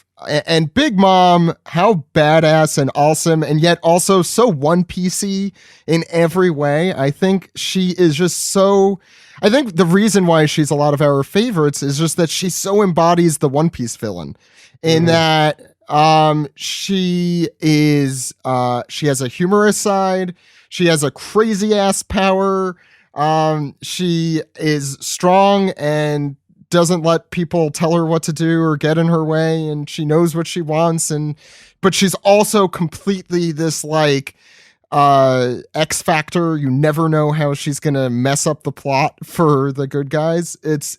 And she also keeps blasting off and coming back. She's very which chaotic. Embodies the One Piece villain. Yeah, she is chaotic energy embodied. And so to see her kind of taken out of the picture for who knows how long is interesting. Also, remember what is below her here is probably not the ocean like she thinks, but is the flower capital. That's what I thought, yeah. Yeah, since we were just hovering over that, the Mount Fuji recently, which I completely forgot until we were finishing up here. How high up are they? I'm trying to think of like the impact zone. Like, is she going to straight up be like a meteor? Yeah, I was. It's interesting because with fire. Yeah, Yamcha crater. Oh, Oda, please. It's funny because she's one of the few people in the world who, when she falls, she will create the destruction. She'll be fine. It's like when you fall from an airplane straight down, you will have some issues. Dude, she fell from the wedding Big cake Mom. too. Like, this poor woman. Yeah. She's an old woman. She's gonna break her ankles. Like, gonna give her life alert. Osteoporosis here. Doesn't anyone care about Big Mom's life alert, I've osteoporosis? fallen and I can't get back up to the fight. It's not. Her hair isn't on fire. That's just menopause. Keep Flash. You see, I knew we had a big AARP following on this podcast, and now is this when Big Mom stops having kids? We don't know. She'll never stop having It was. kids. It wasn't that long ago. We know. I mean, yeah, she can't have gone through menopause yet. She literally just No, had a yeah, kid. you're right. It's She's in her insane to 60s. think of anyone having any sort of sexual relations in this world. And yet, Well, I Big mean, Mom fucks. look at Pound. True. Jeez. Pounding Oh her. my God. Just put that in your brain and then take it out of your brain as fast as you can. No, never. Hit fucking weeble wobble ass. We all walk around, we open our wallets and just see a picture of Pound and Big Mom, and we're like, aw, One Piece. Anyway, any other thoughts? Yeah, I just had one last note about Orochi. I tweeted this last week, and this may be something that other folks have realized, but I didn't realize till last week that his dragon form, the heads specifically look like the lion puppets that go around festivals and Oh, yeah, for like Chinese New Year and stuff. Yeah, but not the like Not the fuzzy dragon? dragons, but these like wooden headed lions that like have this very distinct snapping, and a lot of times I've seen lots of like footage of them snapping at children, and the children will cower behind their parents and cry and all this stuff. But it's just like part of the festival, and it made me think of that thing that you were saying about whatever you were saying about Kaido about being like the most powerful things, earthquakes and fathers or whatever. Like I thought it's kind of perfect that Oda designed this guy to kind of look like something that kids might have a little bit of like trauma around, being scared by these like lion puppets. So since it is targeted at little boys, I'm sure that's a good way to get. Yeah, I've been reading Yotsuba lately too, and when she sees when she lies, her dad brings her to one of the like deities, the Buddhist deities, one of the creepy looking ones, and she just can't stop crying because of how creepy it looks. She's like, I'm sorry, I lied. But that's I mean, there's this like raw thing when you're a kid, like certain things will like hit you that way. So that's an interesting way of looking at it. I'm sure looking at Kaido as, you know, the 12-year-old boy that he's aiming this comic to probably is different than for all of us in our 20s or 30s or whatever we're all in.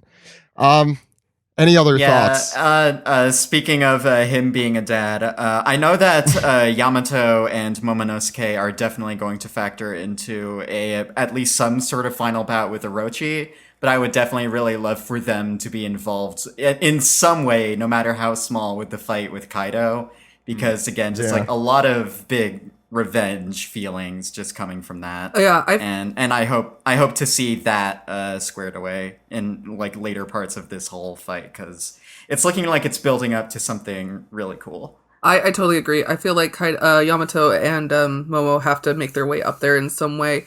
I don't even know if Kaido knows that Momo is a dragon. I don't remember if he knows that. I am so excited to see Momo's dragon form like at least reach its full potential, because I know it's coming. Yeah, there has to be some kind of need confrontation there, and then obviously with Yamato. So that should be good. I mean, in the we movie, get you get hybrid Shinobu veer off to go with Ryzen and Fukurokuju and have a real ninja battle, and that would leave Yamato and Momo. I was going to add that really made me think of the image, like maybe Yamato is, since he's Odin, you know, he goes and he's like, okay, so this is how you kill an Orochi, and just teaches Momonosuke how to do it. True father-son bonding, right? True father-son bonding there, exactly. All right, so that'll do it for the manga recap. Let's move on into Piece Together. All right. Okay.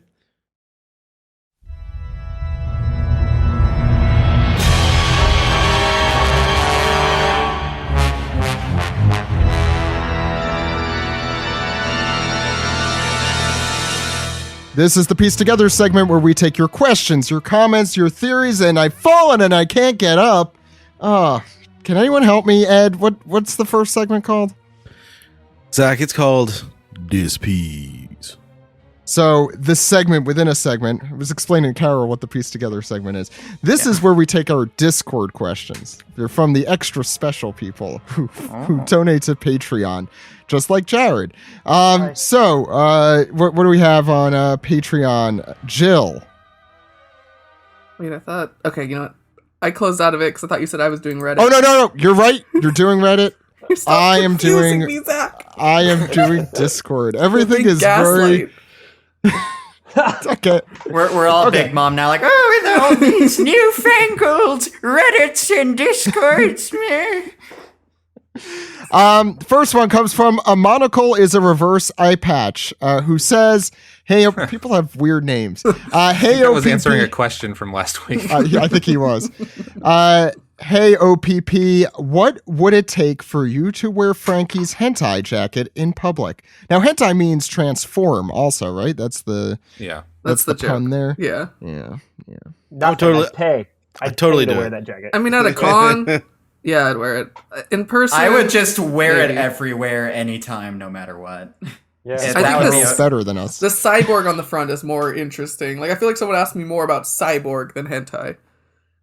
I think I would love that jacket because I'm a huge fan of cyborgs, love to write about them, love to read them, love to watch them. I'm super obsessed with anything robot, cyborgs, and androids. Then also hentai, I feel like if we're going with the transform meaning, I feel like me being trans, I would probably get a good kick out of that. So honestly, that's my aspiration right there, is to have that kind of dirtbag look right there. I would love to just wear that jacket wherever I go. You don't even need to convince me. There you go. You're taking the word hentai away from hentai. Well, I also mean hentai because okay. apparel. Be clear here. Puppy the Scholar says, hey, OPP, how sick is Orochi in beast form? I hate him, but also I adore his beast form. Do you reckon he's finally done for, or does he have one head left? He's definitely One got head that left. head on One head gang, rise up. One head gang. It's going to be interesting, because Joey was bringing up that it looks like it's the head on the tip of the tail. It'll be interesting, because like that's literally a tail. It does not look like an extra neck. Honestly, considering all of the weirdo animal designs we've seen, I would not be shocked at all if there was a head on that tail. Yeah, but it's like it's weirdly tapered. I don't know how that's going to look, to be honest. And are his like headless necks just going to be flopping around? Are they now tails? Like, how are we doing It's true. this? They cut off his like 7 tails, and now we've got his neck and head to deal Yeah, with. they were fake outs. This is the real one. head on a tail? His final true head is in his ass, just like Ace Ventura. Yeah. A head on a tail? That's too much. I can't do that. The rest of this all makes sense, but next question. Prisolo says, hey, OPP, assuming no one comes to save Big Mom, it looks like she's out of the battle, at least for the time being, since we'll know she'll come back one way or another. If that's the case, this may tie into a prediction that Greg made some time ago about Olin coming back and turning the tide of the battle. Oh, there you go, Jill. This would make sense as the 5 supernovas have already taken some serious damage and Kaido doesn't look worse for the wearer just yet. What does everyone think? So, I adore Olin, but when she like first appeared, I was like, this is kind of dumb. Like, just give her amnesia for like a few chapters. But like, if Oda brings it back at this, I'm okay with it. Just because, I don't know. I mean, think her he has to relationship bring it was back pretty at some funny. point, because then it's just like you had that there for like almost no reason other than It was maybe the to most pad it like out. ham-fisted way of getting Big Mom to Udon. It was just like, she forgot everything. Like, ooh. Yeah, so what, is she going to think that Kaido has her Oshiruko or something? She's just got to see Tama, who's her friend. So, Tama is going to. and then we'll have No, but Tama's Tama's on the Tama's still on Onigashima. somehow I don't know how she's gonna get there. I don't know what's Maybe she's going to do an epic throw of one of her millets. or she could, Millet she throw. could land in Midair millet. the combo. village that everyone Amigasa? no Amigasa? no what was the one village that Suru, not Suru, yes, The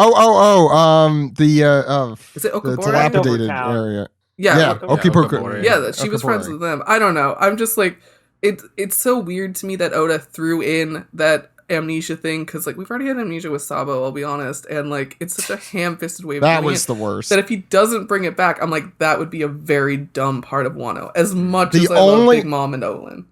The only acceptable amnesia plotline is from Futurama, where Bender thinks he's a penguin because he wakes up next to a bunch of penguins, and he's a robot, so it's fine. The only acceptable form, in my opinion. Next question. Super Oda Nintendo- writes in the next chapter, Olin died on the way back to her home planet. On our way back to Onigashima. That would also be acceptable. Super Nintendo. That's only if we hated Big Mom, though. Super Nintendo Chalmers says, this is my guess for Big Mom's survival. Since her hair is still on fire, she will create a new sun homie and use that to fly. That being said, something like that would just drag things out, and I doubt Oda would want to keep splitting the spotlight with the two emperors at once, especially as it seems like the five were definitely not winning the long game as the fight keeps going, and having Kaido himself was enough to keep up with. If you could, for one time only, make your own homie, what would it be? That took a swerve, but... A guitar homie, some instrument. I think that'd be really cool. I literally have a Napoleon hat made for my Big Mom cosplay, so like we could just do that. Oh, this is tough. While you're thinking about that, I forgot that I wanted to mention. What if I made a homie out of one of my statues, and I just have Luffy as my friend now? Right? Like a mini I was Luffy, thinking about like a little, figure. like a tiny little Luffy. Yeah, just tiny Luffy. But like, I don't understand how like homie personalities are chosen. Like, I guess it's part of the soul that she took from someone else, unless it's like her soul. No, So, but like, the teas were dancing like, I'm green tea, I'm black tea. And yeah, I've got what no they clue, were. honestly. Like, so would it think it's Luffy? Or like... I think the soul is just like material or currency to like form this new thing. Something like that. Battery. Yeah.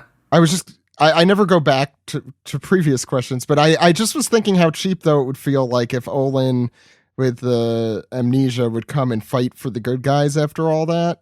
That seems... I feel like that's a little It's cheap. very on brand, because we just got Godzilla versus Kong. So, like, if we had a let them fight situation, I would be okay. But they already did fight. That's how this whole thing started. Yeah, but like on They top fought of for, a like, flying 4 days. island on a skull, like, I don't know. Like, I feel like if Oda could make it happen, I would like to see that. I mean, we've also been seeing a lot of people defect thanks to millet dumplings. True. So True. maybe we're just going to... Maybe I think the arc might be that, like, slowly but surely, Kaido's entire army slowly just begins to fight for the Straw Hats, Like- and he realizes he's got no one else. It's a bunch of ants fighting Kaido. Look at him. Pie5 says, hey, OPP, I'm kind of frustrated with the way Oda draws his female characters and his Nami frequently portrayed in skimpy outfits. Look, I know One Piece is a manga for boys, and my opinion might upset some, but I really wish Oda would be more mature with the way he draws female characters, and I would like my voice to be heard. So how can I get Oda to start drawing Nami naked? Sanada! Hey! Ah. Get out of here. Okay. Yeah, almost had a good question there, and it died. I was about to say, I feel like we have this topic like all the time now, but then it's like, You got me.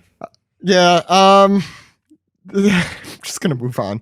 Akaneko says, hey OPP, it finally happened. Zoro got beat up in the new world. You could tell blocking that attack took its toll on him. Can't wait to see the serious side of Zoro that we haven't seen in his battles for such a long time.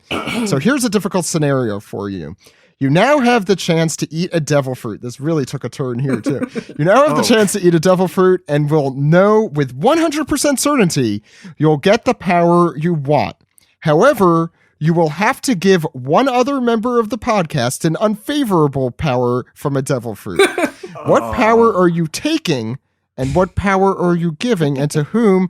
Also, anyone who cops out and takes the I won't take or give a power option, I will be writing back next week with your new smile fruit transformation. So choose wisely. I'd like to hear that. I refrain You from... should do that even if we answer. Yeah. oh, absolutely. But like the thing about devil fruits is like there's not really anything that's like disfavorable. You can just like, you know, I mean smile fruits, yeah, but like regular devil fruits, you can just like not use it or, you know, use it in a better way.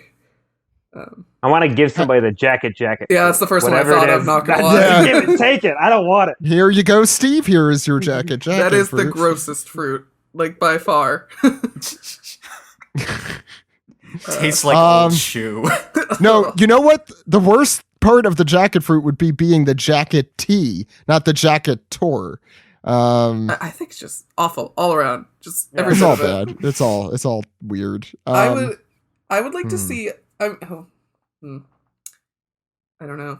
Off the top of my head, I was like, I would like to see a mink with the jacket fruit, just so be like, oh, this is my mink coat. Well, why don't we answer the question? Oh my Yeah.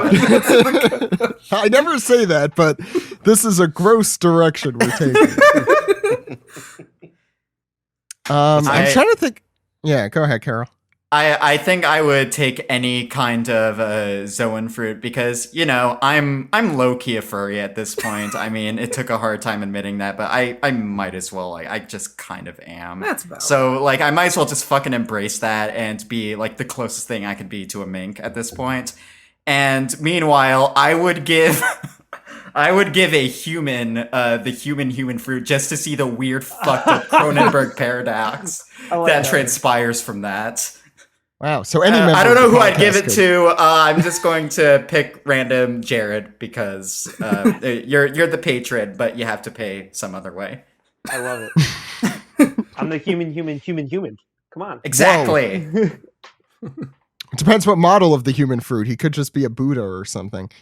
Shit. No, that's a tough. I'm trying to think of what fruit I'd most want. We've gotten this question a lot, but obviously it changes. The answer always changes too. I imagine if you give a human the human fruit, it's like when a multiple man touches one of his multiple selves, and then they just fucking dissolve and turn into some gross thing. Are you murdering Jared? No, I Okay, just good, like gross good. body horror a lot. Okay. I would definitely So want that's- one that could let me fly, and Oda has put in more of those than I think he originally planned to. That's true. Well, Shiki is the easiest one. 'cause Shiki's he pretty just has good. the Marco's flying. is pretty awesome though. That's true. Yeah. I really like kids' power lately too. I just Yeah. think the Yeah. their stuff is super cool. Yeah. Agreed. That is super cool. I like any, if we're just talking about powers I like seeing and I guess therefore would like having, anything telekinetic-ish is cool, and both Kid and Law both have those. Also a power you could sit down and do stuff. We just were talking about how nice and convenient Law's devil Robin's fruit would is. be insane, everyday life. If you had Robin's That would fruit, be. just We never talk about how Robin That has would the be best great. fruit ever. It's I phenomenal. Yeah, she does. That's a good It's extremely one. overpowered. That's why they It's never have almost a as fight. if Robin is the best One Piece. I'll be honest, if you for a bad devil fruit to give someone, if anyone besides Luffy got the rubber fruit, I think they would hate it. Yeah. Yeah. Buggy's is good too, though. Buggy's- I'm thinking being able to be cut and being fine is nice. Yeah. I'm trying to think of what's a really terrible fruit to give someone Yeah. and who I would give it to. I'm trying to think. Let's see. Or a good fruit for someone.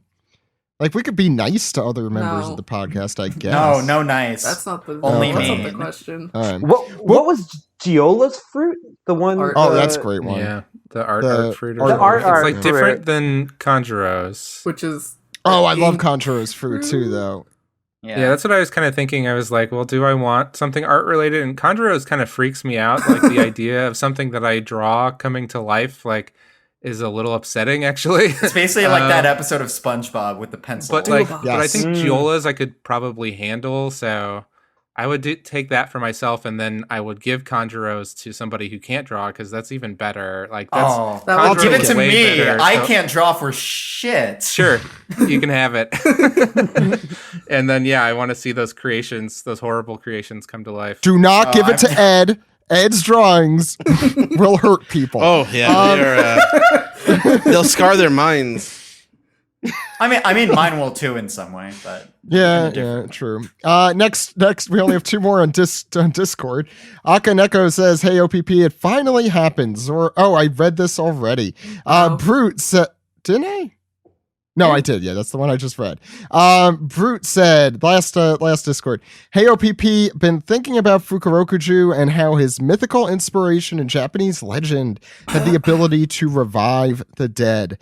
I wouldn't be surprised if he had a paramecia with a power relating to this, and though it seems that Orochi's power is what's keeping him alive, it may be his trusted ninja visor that's doing it.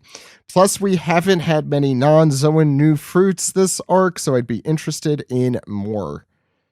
I'm kind of sad that Oda gave, what's his name?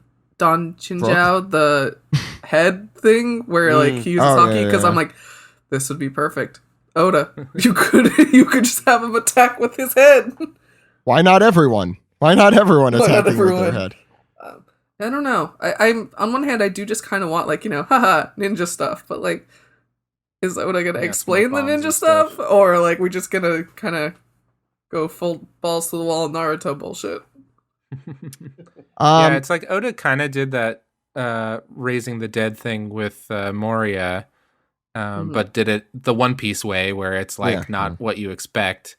And Brook. And that's definitely interesting. The idea that he's kind of reviving or even controlling Orochi, but I'm not sure that I see that happening. What if he? You continue. No, go, Carol. What if you had a fruit that was basically a gold experience from JoJo Part 5, and it's just breathing life into inanimate things? That's like, cool honestly, point. I just want stance in One Piece somehow. Well, that is kind of what Big Mom At does, least though. one. Yeah, Big Mom. Big Mom. Yeah, you're right. Yeah. Homies are basically stands. Homies are basically stands. I feel like there was another one that was very JoJo-ish that we were talking about. Yeah, I can't remember. shit, I can't remember. I can't remember. Well, Ed, that's it for Toki's time. Take Toki's power. That's true. Toki is the world, I guess. Looking forward to part 6. When did they say when that's coming out? They just said they're working on it. They just said it's coming out.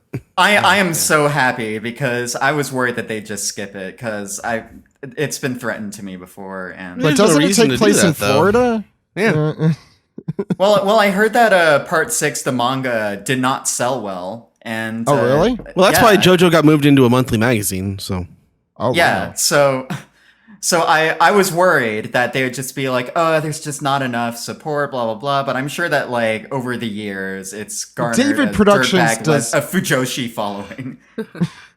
David Productions does such a damn good job with those, too. Like, that is... Yeah. Oh, absolutely. Yeah, anyway, Ed, that's it for Dis Piece. Let's move to the next segment. Ed, what do we call it? I think it's the Reddit one, right? No, the other one.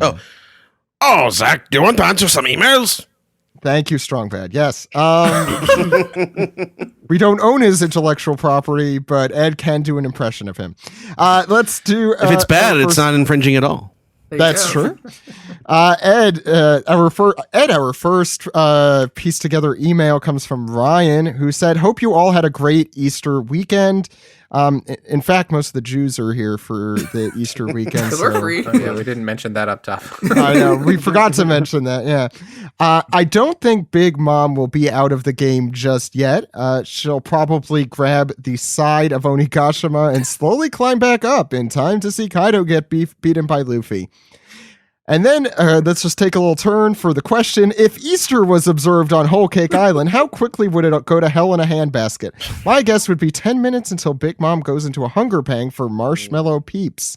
Peeps! Sentient peeps. Like, Jinbei comes up, instead of the croquembouche, she's just got a peep and he shoves it in her mouth. That'd be... Yeah, I mean...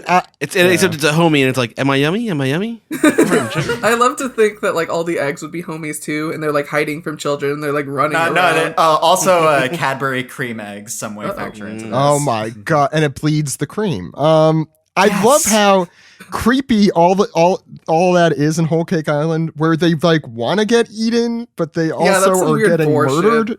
Yeah. I was about to say, god damn it.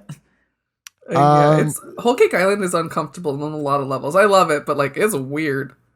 Yeah, it's fun. That's before we even get to Big Mom's backstory. Right. This next one comes from Charlotte Katakuri. No relation, I assume. Hell yeah. Hey OPP, one of Big Mom's kids here. I hope you all had a great Easter, and for Stephen a chill one. So let's get down to it.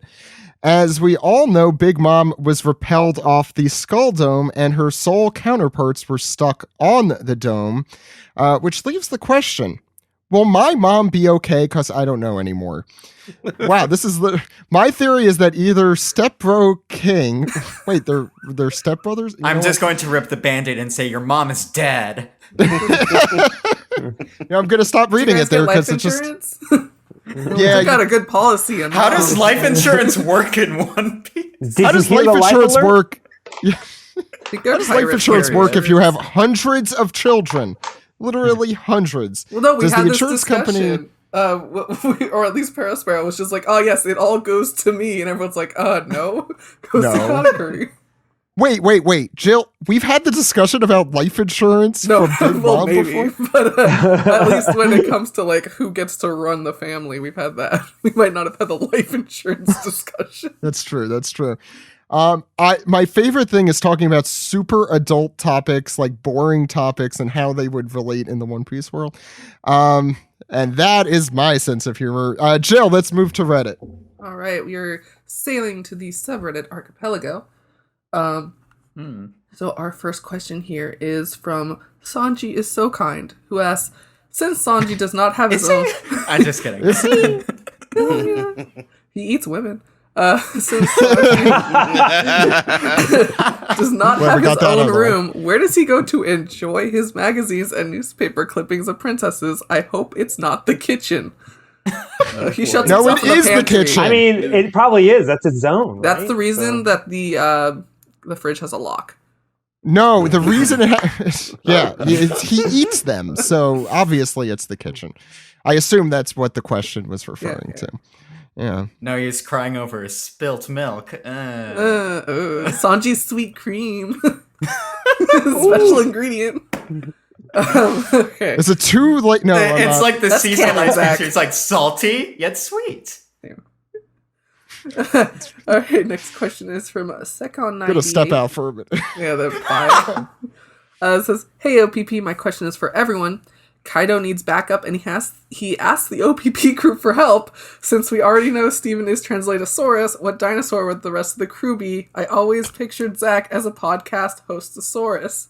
I actually think we have had this question before. We have had this question, but I don't know if any of you were on for that question. I think I was, but not me. I'm a Tyrannosaurus. Full stop. No one can take that from me.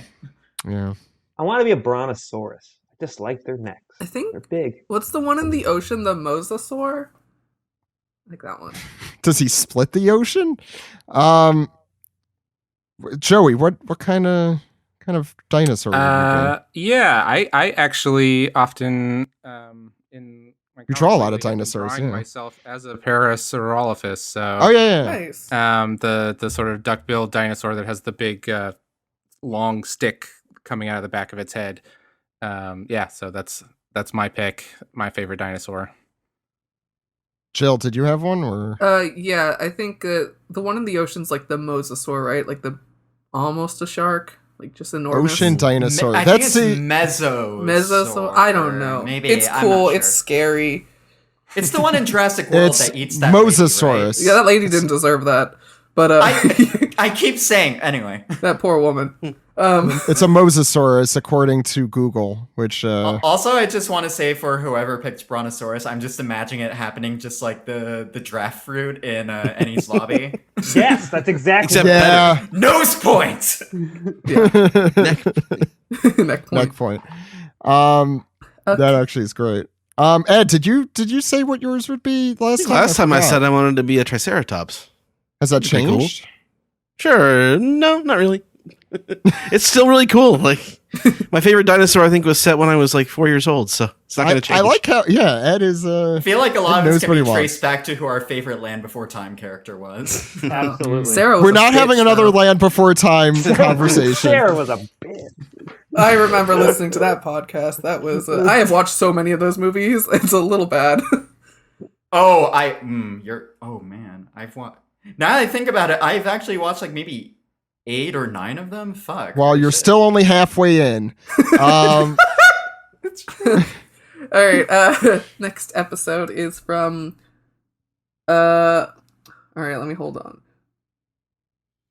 Mr. CS02 Voss02 says, "Hey OPP, tell me about Zoro. He is just the greatest thing to ever exist in a manga. Wow, what a chapter for him. And talk about how to make a black blade. I think Zoro showed us. Do you think Zoro will get another sword? And do you think he is a descendant from Wano? P.S. Steven should translate the anime too." I think Steven usually has his hands full already. Well, I think, to be fair, I think the subtitles often take their cues from the manga. Especially with names. I mean, obviously I figured. Yeah. Obviously not like the Viz things that have been there forever, and he would probably change if he could, like Zoro's name and, that kind of stuff. But everything else, the new stuff, I think they usually do. I don't know if Zoro's going to get another sword in this series. I think Enma's pretty... I mean, Enma's very strong. There's no way he's getting rid of, God, I can't remember. His white sword. Wado? Wado Ichimoji. Yeah. So, I don't know. What's the other one he has? Kitetsu? Or... Yeah, I think it is Kitetsu. Maybe if he upgraded it. Because we don't know where one is. That's the one that we don't know. There's like some thoughts on it, but Kitetsu 1's still like nowhere. Yeah, actually, but he might get an upgrade on that because Kitetsu, the guy who made Kitetsu, is on Wano. Hitetsu. Yeah, Hitetsu. Yeah. Yeah. And, fake is that the one that they want him to return? They wanted him to return Shusui, which he did. Yeah, it was or sweet. are you talking about Luffy returning the sword? No. I was talking about Zoro. I forgot that. Yeah, he had done that. Luffy was holding another Kitetsu, I think 2.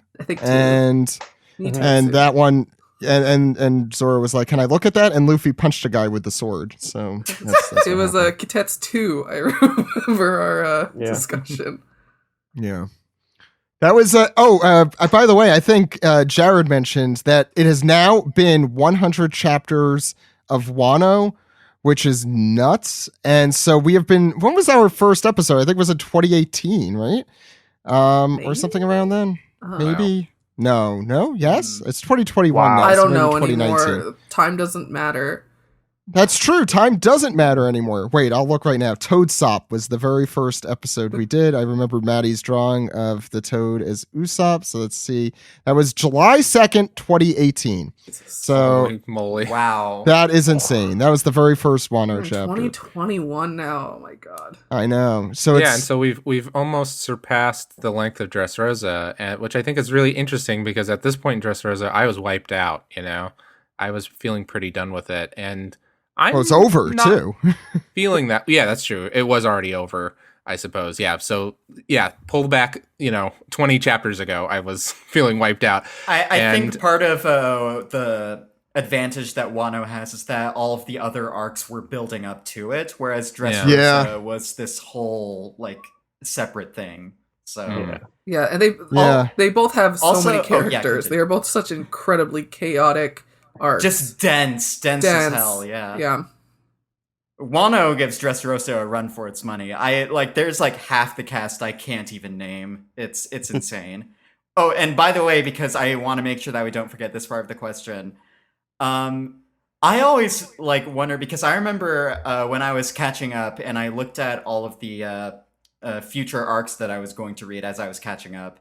I always figured, because, Whole Cake Island was where we got more of Sanji's backstory, I figured that Wano, we get more of Zoro's, because we still only have gotten the thing with him at that dojo with his, was it Kuina was her name? Yeah.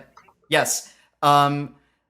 I figured that there was more, that there was something more to Zoro's backstory, and I figured we would get it in Wano, and now it's been 100 chapters, and there's been no big Zoro flashback we did get, there's been no flashback. We do know that his swordmaster is, I think, the son of a Wano exile, who was, it's the name of Zoro's home village is the same as a noble family of Shimotsuki, is one of the 7 noble families of Wano.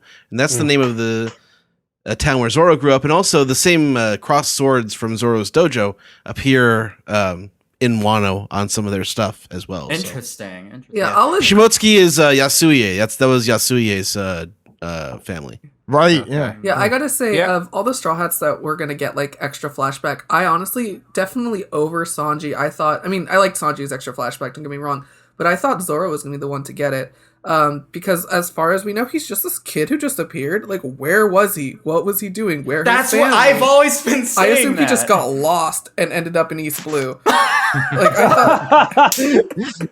and then... I'd be fine if it... The whole thing with Kuina looking so much like Tashigi, I feel like has to be talked about. I've been saying this since the beginning. I've been waiting because it's not even like, oh, she looks kind of like her. Like, she's literally just a fucking clone, which we have in One Piece.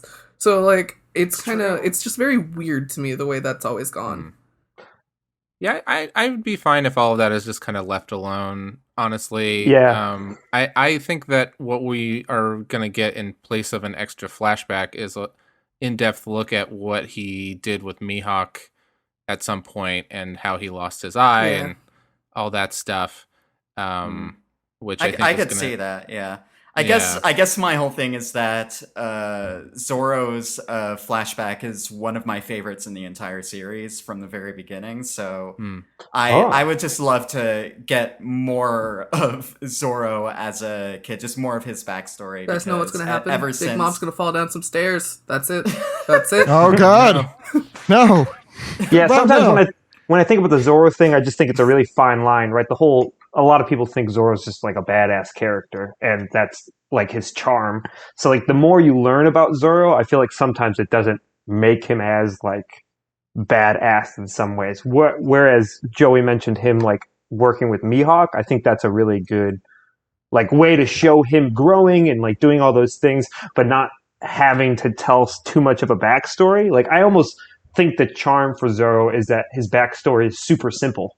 Like, oh, there's a friend of his, the friend of him really like jived together. They worked together all these times. Then she had a really tragic accident. And he was like, I'm going to just be really cool from now on. And I was like, that's awesome. I think that's cool. Yeah, I think that's fair. We're probably going to get more insight into what everybody was doing over that time skip, maybe. But like some of them, like, you know, Nami and Chopper, like I feel like we've seen all that we really need to see of that stuff. Absolutely. Whereas like Zoro's has a lot more potential for some like emotional storytelling. And Robin, I think too. And Robin, of course, yeah. Yeah, there's a lot of them where I'm like, don't really need to touch more. Like, we've got a good amount of Luffy. We don't need like Usopp or Chopper and Nami, I think, but like Zoro and Robin would be really great. Yes. Well, Usopp has the thing with his dad still. Like, we've got that whole thing. That's coming interesting. Up. I don't even know if Usopp knows that Panchina's dead. Like, I'll be honest, has anyone told him? Okay, I'm gonna move on to the next question. Oh, we answered this one during it's about Big Mom, like theories, what's gonna happen to her. So we've answered that in the manga recap. Let's see. Hey OPP, this is from Born to Boil. Hey OPP, what do you think about Kinemon's group taking over the Straw Hat fights so the crew can join Luffy and Zoro on the rooftop? I don't think Big Mom's out of the picture just yet, and 10 Straw Hats versus 2 Emperors would be amazing. I don't know if we're going to get Big Mom and Kaido teaming up again. I do think that Luffy needs more of an audience when he beats Kaido, so they're probably going to come crashing through to the bottom of the palace or something, or to the island below. Yeah, I like to think they're going to start, like... I mean, unfortunately, I can't see a way around this fight that Wano's just not going to be devastated. Like, anywhere they fight, it's just going to be destroyed. I would like to see it if, like, bits of the skull, like, coming off and breaking. That'd be fun. That's a neat question with the Akazaya 9. Yeah, I didn't really think about what they're doing next. My top of my head is not, I don't see them going to the Straw Hats and taking over their battles, because I feel like those are really set up to show the Straw Hats shining and, you know, conquering whoever they're fighting. But I am curious. I don't know what's next for them. Like, I don't know what else, like, where are they going next? It's very interesting. Yeah, I would think they might try to regroup with Momo. But from there, who knows? They already dropped down. It's really hard to say. And okay, our last question on the subreddit today is from Falcon Gales, who says, time to start the Orochi is Dead parade. I gotta say, this was a wonderful chapter with fun action, great comedy, and a moment of Zoro badassery, the likes of which has not been seen in a while. My question is this, though. Will this be a Fishman Island situation where the leader, Kaido, goes down first, then the rest of the enemies are shown going down pretty quickly, or will all the secondary fights get meaningful screen time? Considering the length that this has been, I'm sure that all of the secondary fights will have meaningful screen time at this point. Kaido's subordinates, and I am Fishman Island, very big fan. Kaido's subordinates are much cooler than Hodi's subordinates, and stronger, and just more interesting all around. More unique, yeah. Like none of Hodi's, like Hodi couldn't even have a fight as cool as Queen did. Yeah, like, Fishman Island was not to even show possible. off how the crew has grown. I don't care that the fights were super quick because it was cool and they can show off their cool moves. Now they we're better in have fights. gone quick. Yeah, it's better. Like if they had drawn out fights, I've been like, why did we even train for 2 years against these idiots? But this I think we're gonna have, and I hope they do focus on like each of the individual fights, just because I want to see them. I want to see the villains. I want to see the Straw Hats. Same. The only thing I'm torn about is we talked about how we're 100 chapters in, and you're talking about like another 100 chapters. Yeah. You could just spend on like maybe not 100, but a lot. You could spend on each of those fights, even though I do want to see each of those fights. It's tough. But also, there's not a lot left of One Piece after this arc, as if you trust what Oda says. Maybe. We've got Elbaf at least, so who knows? So that's it for Reddit, Jill? That is it for Reddit. And it's time to Peace the tweet, yeah. And this is our Twitter questions, comments, theories. Ed, what do we have this week? Sure. The first one comes from Aaron Rules 380, who says, oh, this is about the hell thing. We already explained that. Okay. Next one comes We've from been in hell this whole time. Yeah. I mean, it's a good pun. Rag Naruku. I mean, come on. Anyway. First off, if anyone complains about that, I thought that pun was fantastic. The first time I saw it, I was like, Rag Agreed. Naruku, how awesome. And now I see people complaining about it. Y'all need to calm down. It's funny. Yeah, I'm like, look, if I get you don't like that character from Inuyasha, but, chill out. Oh, God. All right. Next one comes from 91 Ryan, who says, Orochi, he died as he lived, sniveling and unimportant. Pretty cool how quick he was disposed to fight the samurai. I wonder if the rematch with Contra will go that quickly. Ryan, you may be writing off Orochi prematurely here. No, I was going to say he's died at least 6 to 7 times like that, and he will continue to die like that in the future. I just like seeing him die, so I'm actually okay with him not being completely dead, so we can see him die some more. That's like a Groundhog's Day I'm into. Right? Just like, yeah. I can do that. I believe Joey said it was cathartic to see it. Yes. And I agree Yes. with that. That's very true. Good word. It is. That's a good word for that, yeah.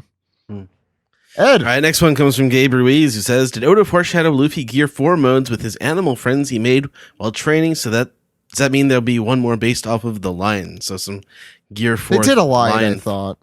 I thought there was... Oh, no, you like Snake Man, No. Oh. Huh. Oh, like that. Because he also did each of the animals that were there Right, in like the main attacks. Mm-hmm. King Kong, like gun, stuff like that. I mean, I could definitely see a lion one. There'd be like some cool thing with the hair there and like a mane or something. I can see that happening.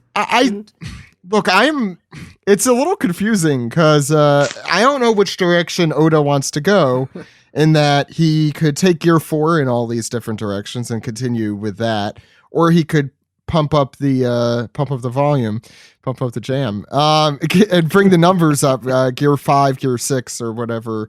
Usually when my car goes to Gear 4, it doesn't start turning into different animals, but Luffy is cooler than my car. Just have a boring car. I do. What's the next question, Ed? All right, next one comes from Nefertari Salem, who says, Oda never likes to put Zoro in uncool moments. If Zoro is out by next chapter, we actually never saw him directly get hit in this fight. What do you think of this approach of unrelenting coolness that Oda keeps taking with Zoro? Do you think it's limiting? Well, yeah, not really. I mean, he was able to he did take a direct hit. The fact that he was able to block it, it still took so much out of him that, it shows where where he is on like the level of strength here, he can't quite take on emperors by himself. Too, right? But he's strong enough to survive it. So I think, that despite being wounded, I think that does still make him cool. So I guess, Oda doesn't like to make Zoro. Zoro is always going over strong. And I have to say, even in a loss. Yeah, I mean, this was a really, really cool Zoro moment. Honestly, I don't even consider it a loss. Like, 2 emperors attacked and he managed to withstand it. That's fantastic. Mm-hmm. I definitely want to see Zoro have his own fight in this. I don't know who against, but like this with a sword. With a sword. This is Wano. Yeah. This is samurai country. I want to see Zoro fight someone one-on-one. Of all the Straw Hats, pretty much. Plus, like we've said, like he hasn't had like this is the moment where he's had the most difficulty in all of the New World, and I would like to see someone who's like close to his level where they can just have a really cool sword fight. Yeah, now that he's weakened, he can now have a proper. It's not a Zoro fight if he hasn't lost half his blood, anyways. That is fair. For sure. I would just say though that we've been saying, kind of predicting that this fight against Kaido was going to be Luffy and Zoro versus Kaido, which it still might be. I think once you start, well, I guess with Kinemon and crew, this is going to be, not true. But once you fight with the best, why would you move down a notch? I guess, but Ed, what's the next question? Okay, the next question. Let's see. Oh, shit. There we go. Okay, next one comes from Enkidude, who says, "Interesting, the man with a death wish is dodging attacks. Luffy unraveling and exposing the very core of his enemies in battle as usual." And he's I guess this is battle making time for this guy. Versus time category 2 VS. Wait, what is going on here? VS time category 2 spooky. Who would win? Kirasu versus Hawkins. Oh, Karasu from the Revolutionary Army. That's who he's talking about. Karasu versus Hawkins. Crow versus Scarecrow. That's the Crow guy. Yeah. Crow versus Scarecrow. Who's Kirasu? Yes, Crow versus Scarecrow. I was trying to think of who that was too, because that's not a character we've seen recently. Scarecrow, right? And also, where is Hawkins? And you can't say you don't care. I mean, I do care. I don't care, though. I do care. I just don't know He's where in the he skull. is. He's in the skull, we know, because he was with the other. Yeah, he was with the other Toby Roppo. Right. He's just off doing a tarot reading. It's telling him just to chill out for a few more chapters, maybe go out. Yeah, if he hides, he won't die. He's looking out a window. He sees Big Mom fall, and he's like, "All right, the cards are now in my favor."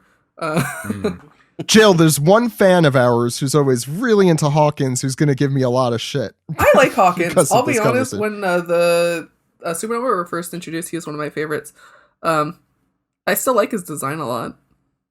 I like him too, and I like the shtick of like talking about reading the fortune and saying the odds of survival and stuff. I think that has a nice kind of drama to it, and his power ended up being really cool that we saw at the beginning of Wano. Yeah, I like that he's also a pragmatist, going by like the odds and kind of deciding who to go with via that. I definitely think he is going to have a bigger part in this arc just because of his power. You could do some shit with that if you have someone's like soul that you can use as a shield. I think we're gonna get more from that than just Lost Crew. Yeah. Also, considering his tarot reading, I wonder like what matchup that would be of Luffy using his future reading haki and Hawkins using his tarot reading. Pick a card and just getting. Oh man, dude, that would freak Hawkins Luffy would be like. Luffy could like psychically tell what the fuck. Yeah. Whoa, this guy could steal my job. Shit. Any other questions, Ed? Sure. Last one comes from BSCT Drayden, who says, "Honestly, a perfect 10 when it comes to pure action chapters. Loved seeing the team work.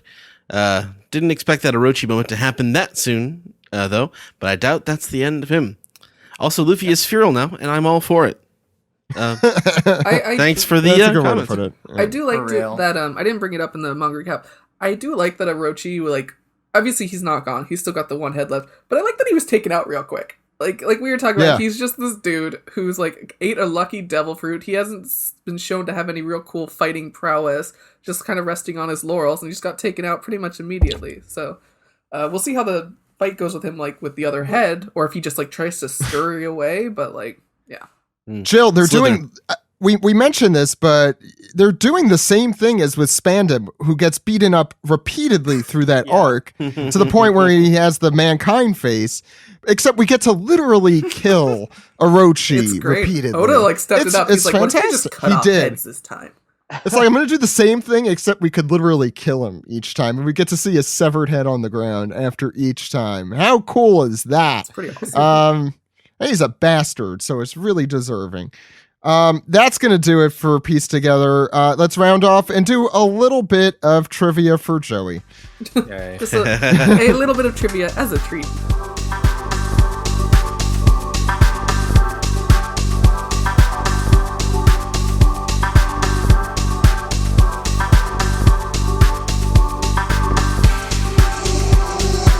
This has been the One Piece Podcast, episode 666 for April 5th, 2021. We had a good time on this one, all about hell. So it ended up really being serendipitous, I think. We're going to do a little bit of trivia. It's the same kind we did last time. This time it's going to be called Giants, Vikings, and Norwegians. We'll talk about that a little bit. Oh, yeah, pull out my MCU knowledge from the Thor movies. Oh, God. Well, you'll see in a second. It's not quite as simple as it sounds, but we'll get to it. Carol, where could people find you, contact you, follow along with your Seinfeld journey? Oh, I'm glad you brought that up. You can find me at twitter.com/Carol Avery Grant. That's exactly how you think it's spelled. I also have a website that's just itmecarol.wordpress.com where I post a couple of the scripts that I know will never get picked up by a studio who's insane enough to pick them up. And I'm like, I'll let people read this for whatever. Like, I have a script based off the PS2 game Rule of Rose, which I'm very proud of.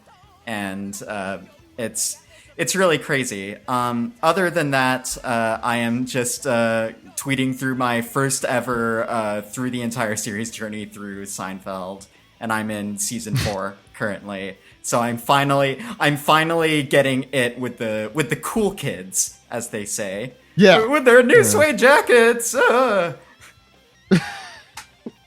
I've been enjoying you watching through those. I forget how insane those early episodes are. They're so weird. Yeah, really bizarre. And also, if you go to my Twitter, you could probably find that video that I did of Kramer having to go into the Ava. So look after that. I'm really proud of that. So yeah. I also write on various other websites. So yeah, just whatever is on my Twitter bio, you could probably find. Anyway, that's it. Yeah, it's, as the resident crazy Seinfeld fan here. Not Seinfeld. I'm not Seinfeld. I don't want to be a pirate. Anyway, Jared, where can people find you if they wish to? If you have anything to promote, anything? Yeah, I'm just Jared. If you want to check me out on Twitter, I'm JCmu. You can guess how to spell it because I don't know off the top of my head. So there's that. But that's really all I have. I just like One Piece, so glad to be cool. That is the credential. Jill, where can people find you? You can find me at Piratess on Luck on Twitter and most other social media. Joey, where could people find you and your great work? I'm at Joey Weiser on Twitter and Joey Weiser Comics on Instagram. Instagram is a good spot to just see my work. I keep that mostly just art. And Twitter's kind of a bit more all over the place. I post my work as well as news about my books and stuff, but I also just talk about like whatever anime I'm watching or movies or whatever. And speaking of books, I have a new book coming out in June called Dragon Racer, and now is a great time to pre-order that. You can order that wherever you like to get books. I recommend bookshop.org over other big retailers. But if you want to get a signed copy, you can pre-order that from Avid Bookshop, AVID, like an avid reader. And that's my local shop, and any pre-ordered books will have a signature and a sketch in it before it is mailed to you. So please look out for Dragon Racer. I'm also the co-host of Toho Yaro, a Japanese film club podcast with Alex from the One Piece podcast and our friend V. And you can follow Toho Yaro on Twitter and check out our episodes. Our current episode is The Most Dangerous Game, a movie that features the model for Aokiji, but it is a movie that none of us liked, so we don't recommend you see it. We recommend you listen to our episode instead. And after that, coming up soon will be an episode on Swing Girls, which is a really sweet movie that we all liked. Good. Yeah, you usually do movies, I feel like, that you all like. So yeah, we've been actually kind of hitting a stride where like we kind of disagree a little bit more. Like one person will be the odd person out or something. But, you've run through all the movies you all agree on, apparently. Yeah, I mean, we've hit the big ones, and now we're kind of hitting smaller titles. That's only gonna make the podcast more interesting. I think so. Yeah, I think it does make it more interesting. I always feel a little bad if I pick something and somebody doesn't like it, but that's cool. But yeah, no, Most Dangerous Game, we all unanimously were like, no, thank you on that one. But yeah, give it a listen.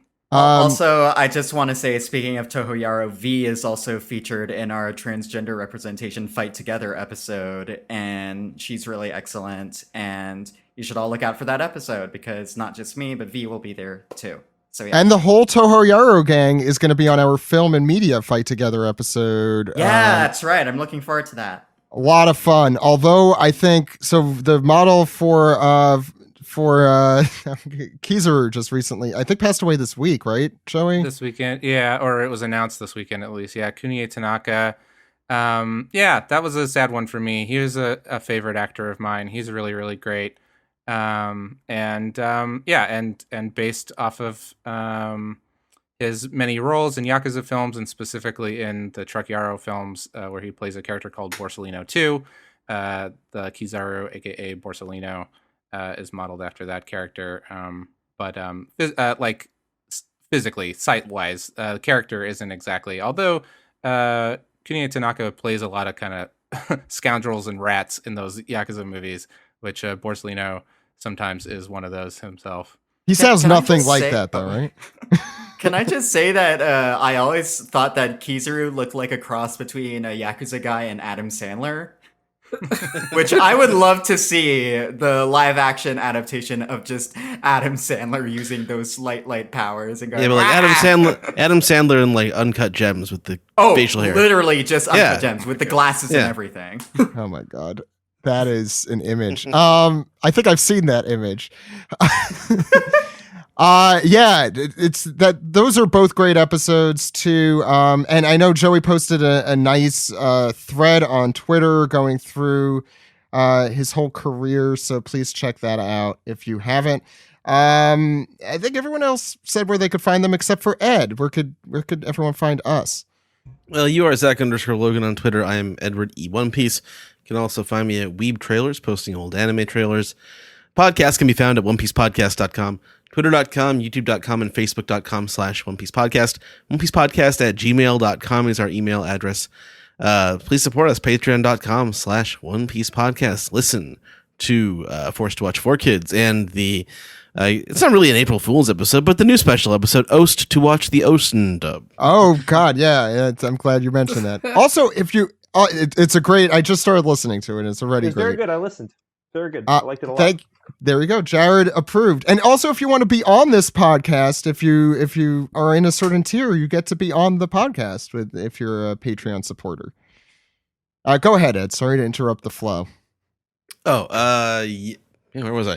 You can subscribe on SoundCloud, subscribe on Spotify, subscribe, rate, and review on Apple Podcasts, or call us on our phone number, Zach. That phone number is 347-497-MAJI. That phone number again, 347-497-6254. Call anytime with your questions, comments, theories, or ways to rock the Dragon Ball Z Kaido, that is. Sorry, that was stupid. Will Kaido be defeated? Find out next episode in Kaido Defeated. But in true Toei fashion, that would be the last 2 minutes of the episode. Yes. But it would also, the title would explain exactly how it happens. So we're going to do a little bit of trivia. Last week we borrowed David's idea, which borrowed from Ask Me Another, the NPR show that does this, that, and the other. It's 3 categories. All you have to do is tell me which category this thing belongs in. So today we're going to do giants in One Piece, all sorts of giants, not just Elbaf giants. We're going to do characters from Vicky the Viking, the show that Oda based a lot of One Piece on, and cities or Inspired towns, One Piece. inspired, and cities and towns in the country Norway, which I will definitely mispronounce. Actually, all of these will be mispronounced to make it harder for you. This is gonna be rough. Here's some letters. This is gonna be rough. There's Let's just there's lots of O's with lines through them. I don't know how to pronounce that correctly. So the order is going to be Ed, Jared, Jill, Joey, Carol. So many J's still. And first one to 3 wins. And since there's only 3 choices, we're not going to throw it up in the air if you're wrong. I'll just tell you the right answer. First one, Ed. Okay. Goldberg. So this is... It's either a giant in One Piece, a character from Vicky the Viking, or a city or town in Norway. All right, well, I'll say it's from One Piece because it might be a wrestling reference. You are correct, and Okay. it is. It is. It's one of the ones from the flashback. Jared. Halvar. Oh. Can you say it one more time? Halvar. Okay. I don't think it's the One Piece. I'm going to say Norway City. No, that's a Vicky the Viking. It is Vicky's father and the chief of Flake. He is a rather braggish warrior who prefers to solve problems with brawn, rather than listening to Vicky. Yeah, there you go. You get the full explanation there. I love it. Jill, Yes. yours is Hammerfest. As much as I would like to say that's a One Piece character, I don't know. That sounds like a One Piece name. Hammerfest? Hammerfest. Sounds like a... Hammerfest 2016. Yeah. I can't believe the 2021 got canceled because of COVID. He'll be back next year. Hopefully. Hammerfest 2022. All right. I'm Hammerfest is just a communist convention. I'm gonna go with. I'm gonna fucking shoot myself in the foot. It's probably a One Piece character, but I'm gonna say it's a character from Vicky the Viking. No, Hammerfest is a town that is also the administrative center of the Hammerfest municipality in Tromsø, Finnmark County, Norway. Oh well, that's I what had a Hammerfest feeling. 2022 is gonna be. Yeah, Yeah, good. damn. Where We can all else? go. So I'll go to Hammerfest. Remember It's that time they had to go to Pittsburgh? That was so disappointing. its population is convention center is too 8,000 small. 8,000 people in that town. Okay, Joey. Sven. Sven. I actually know this one. That makes it sound to me like it's a One Piece character. No. I'm Go ahead. going to say, well, I don't know, but I want to sing the theme song, so I'm going to say Vicky, Vicky, Vicky, Vicky Viking. You're right. Aw. Sven the Terrible is a vicious Viking captain who does not hesitate robbing even his fellow Vikings. Let's see, Jared. Lily and Stomach. Oh my goodness. Say that again? Lily and Stomach.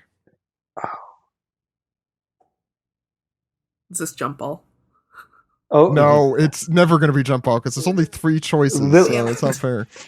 It can't be a One Piece character. It has to be Norway. It has to be Norway this time. Jill, would you like to say the answer here? She's a filler character in One Piece anime, which I think is cheating to put her in Filler. this. That's cheating. That's bullshit. Wait, what was the name again? Michael Johns. It's the Vor filler. Oh, yes! Yeah, I did From not the, see that filler. from the film. Yeah, it's awful. My God, It is often talked about. Awful. It's. But that filler gave us El Pacachino. I mean, but It that's did, the only good but- part of that filler. Yeah. I had to mention What's her my name? because Al Pacachino. How has that not been done yet? Whose turn is it? It's Jill's turn. It's my turn. let's do for Jill, Ally or Ally. I don't know how to pronounce. But I assume it's one of those. I'm gonna say a town. No, Ally is a little girl who was being held captive in the biscuits room on Punk Hazards. A gigantified. What the fuck? That's not a giant. I mean, if you don't. Zach. Okay, fine. I'll give you another, Jill. No, That'd be it's nice. I fine. won't do- I lost it. Just move on. Okay. Joey, I'll be a little nicer then. Road. Road. I'll say Norway. No, Road is a giant from Elbaf who is a navigator on the new giant warrior pirates. that the and was woman? a first Hiruden's rank guys. mercenary. No, he's one of Buggy's guys. Oh my god. Oh, well, and Hiruden. Oh no, Hiruden stole the Yeah, Hiruden stole them from me. I didn't realize how many giants there are in this series that have been named. Yeah, whose turn is it? Carol, right? Oh boy. Let's do Bodo Bodo. or Badu. I think it's Bodo. I'm gonna say Bodo or Budo. I think it's Budo. Budo. I feel like this is either a Vicky character or a Norway thing, but if I had to choose between the two, I'm just going to go out on a limb and say Vicky. No, Budo is a town in the Budo municipality of Norway. Of course. I'm so sorry, Norwegians. I don't course. know if we should know these names or not, but like, I don't know anything about geography. I'm real garbage. Next one, Ed, Tromsø. Okay, no, you already used one from Tromsø municipality earlier. It's Norway. You're right. Give me another one. Okay, you're right. You I've should been not to say Tromsø. And that's actually a big city. I've heard of that. It is a big I've heard city. that's in they mentioned that in Thor. Haha, that's the only MCU. Oh, okay. I was trying to be slightly nicer, but okay, I'll throw it out. You don't You're have to be right. nice when you give me geography questions. That's honestly. true. Rydeen. Rydeen. That's a One Piece character. Rydeen is a giant who resided in Elbaf 63 years ago, who was training with Hiruden. Rydeen. I think he's dead now. Aww. Womp. So Ed, you got that right. Jared. Hey, what's the score now?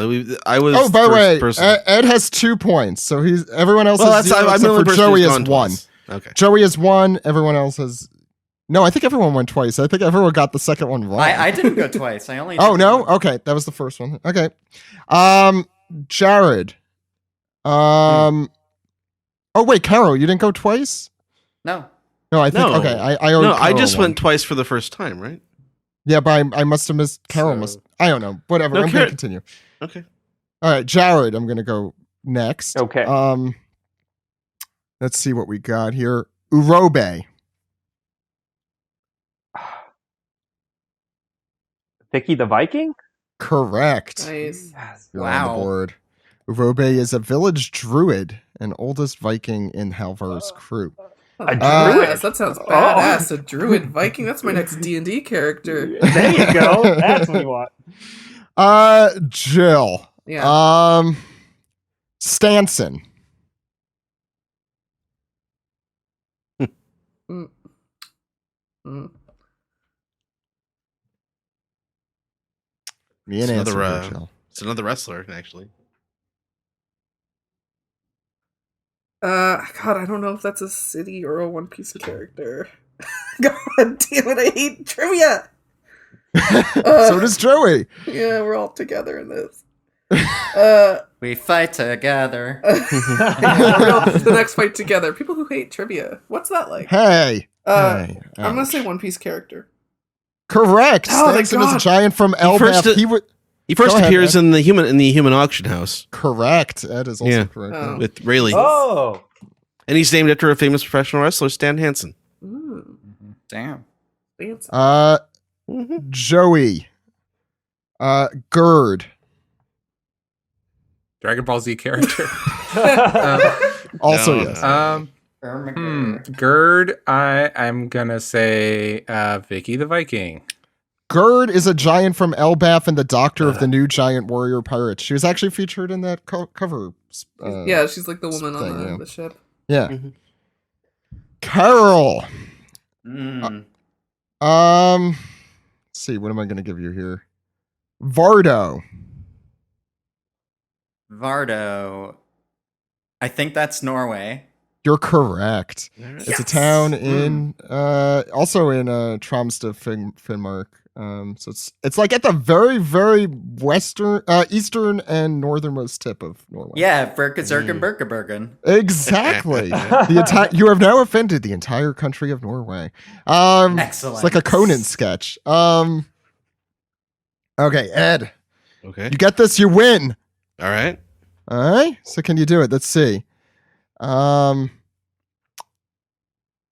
I allowed to do filler characters, or was it just? I'm not gonna. Now I can't do it. Why not?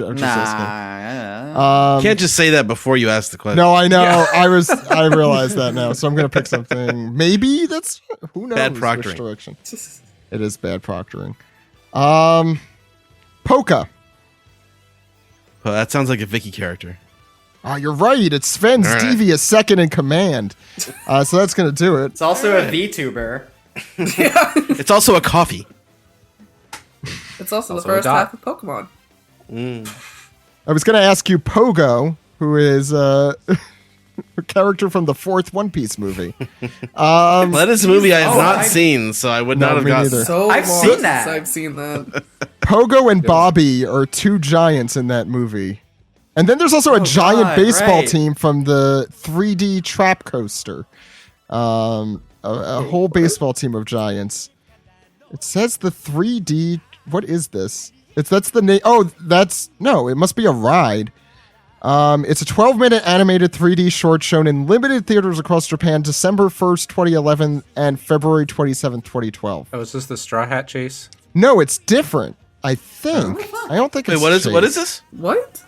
It's the One Piece 3D Trap Coaster. Oh, that's the featurette. It's like a 10-minute 3D. It's only 12 short. minutes. Yeah. Yeah, it's a 3D short. Yeah. It was the short that came after the Baseball King, but before the Great Treasure of Tongari Island, which is the Tokyo Tower. Right. Okay, now I'm even getting into minutia. I just want to say that I've been going through all of the One Piece movies, and I remember I took one look at the aesthetic of the Straw Hat Chase, and I was like, nah, I'm good. Oh, no, it's so good though. It's so nothing good. Against it, but I mean, maybe I'll give it a chance. It's really fun. Yeah. It's like it looks bad, but like they're able to do stuff with the 3D that makes it like feel kind of like a roller coaster or something. That's cool. Yeah, it's fun. Okay, I guess I'll. They also use that animation style, I think, for the you remember that DVD that you could only got if you test drove a Nissan minivan? No, but okay. But it's like it was like there was a thing where you could win a thousand Serena, like a minivan dressed up like made up like the Thousand Sunny. Yeah, and you could get a DVD if you went for a test drive, and there was like a featurette on there of Brook introducing the Sunny, and I think they used a 3D CG in that as well. I think they had One Piece episode 0 on there or something. Maybe that's. Oh wow. Oh, I want to get this on eBay now. They have a Nissan Serena One Piece Thousand Sunny toy car promo crossover, like a figure, like a Nissan. Hot Wheel? No, I don't know the size. I don't know how big it is. Here, you could tell me. It's a $94 Nissan figure. Anyway, more ways for Jill to lose all of her dude, money. $94 plus shipping from Japan. Actually, that's pretty badass. I'm not gonna lie. I kind of love this. Here, I'll put it in the chat. Are we still recording? It's free shipping. We are still recording, but now we're rounding off. That's been it for us on the One Piece podcast. kind of fading out here at the end. We'll be back next week with our 1010 chapter 1010 recap. Double anime recap. Zach, yeah, and double anime recap. Yeah. We'll see you next week, everyone. My name is Zach. My name is Ed. And yeah, see you. Bye. Bye, everybody. Bye. Happy Easter. Bye. I'm gonna go eat a cupcake. Hail Satan. Such a wise God. You've inspired us. We'll do our best to make you proud. Thank you very much for your teachings. Hail Lord Satan! Lord Satan! Lord Satan! Lord Satan! Lord Satan! Lord Satan! Lord Satan! Lord Satan! Lord Satan! Lord Satan! Lord Satan! Lord Satan! Lord Satan! Lord Satan! Lord Satan!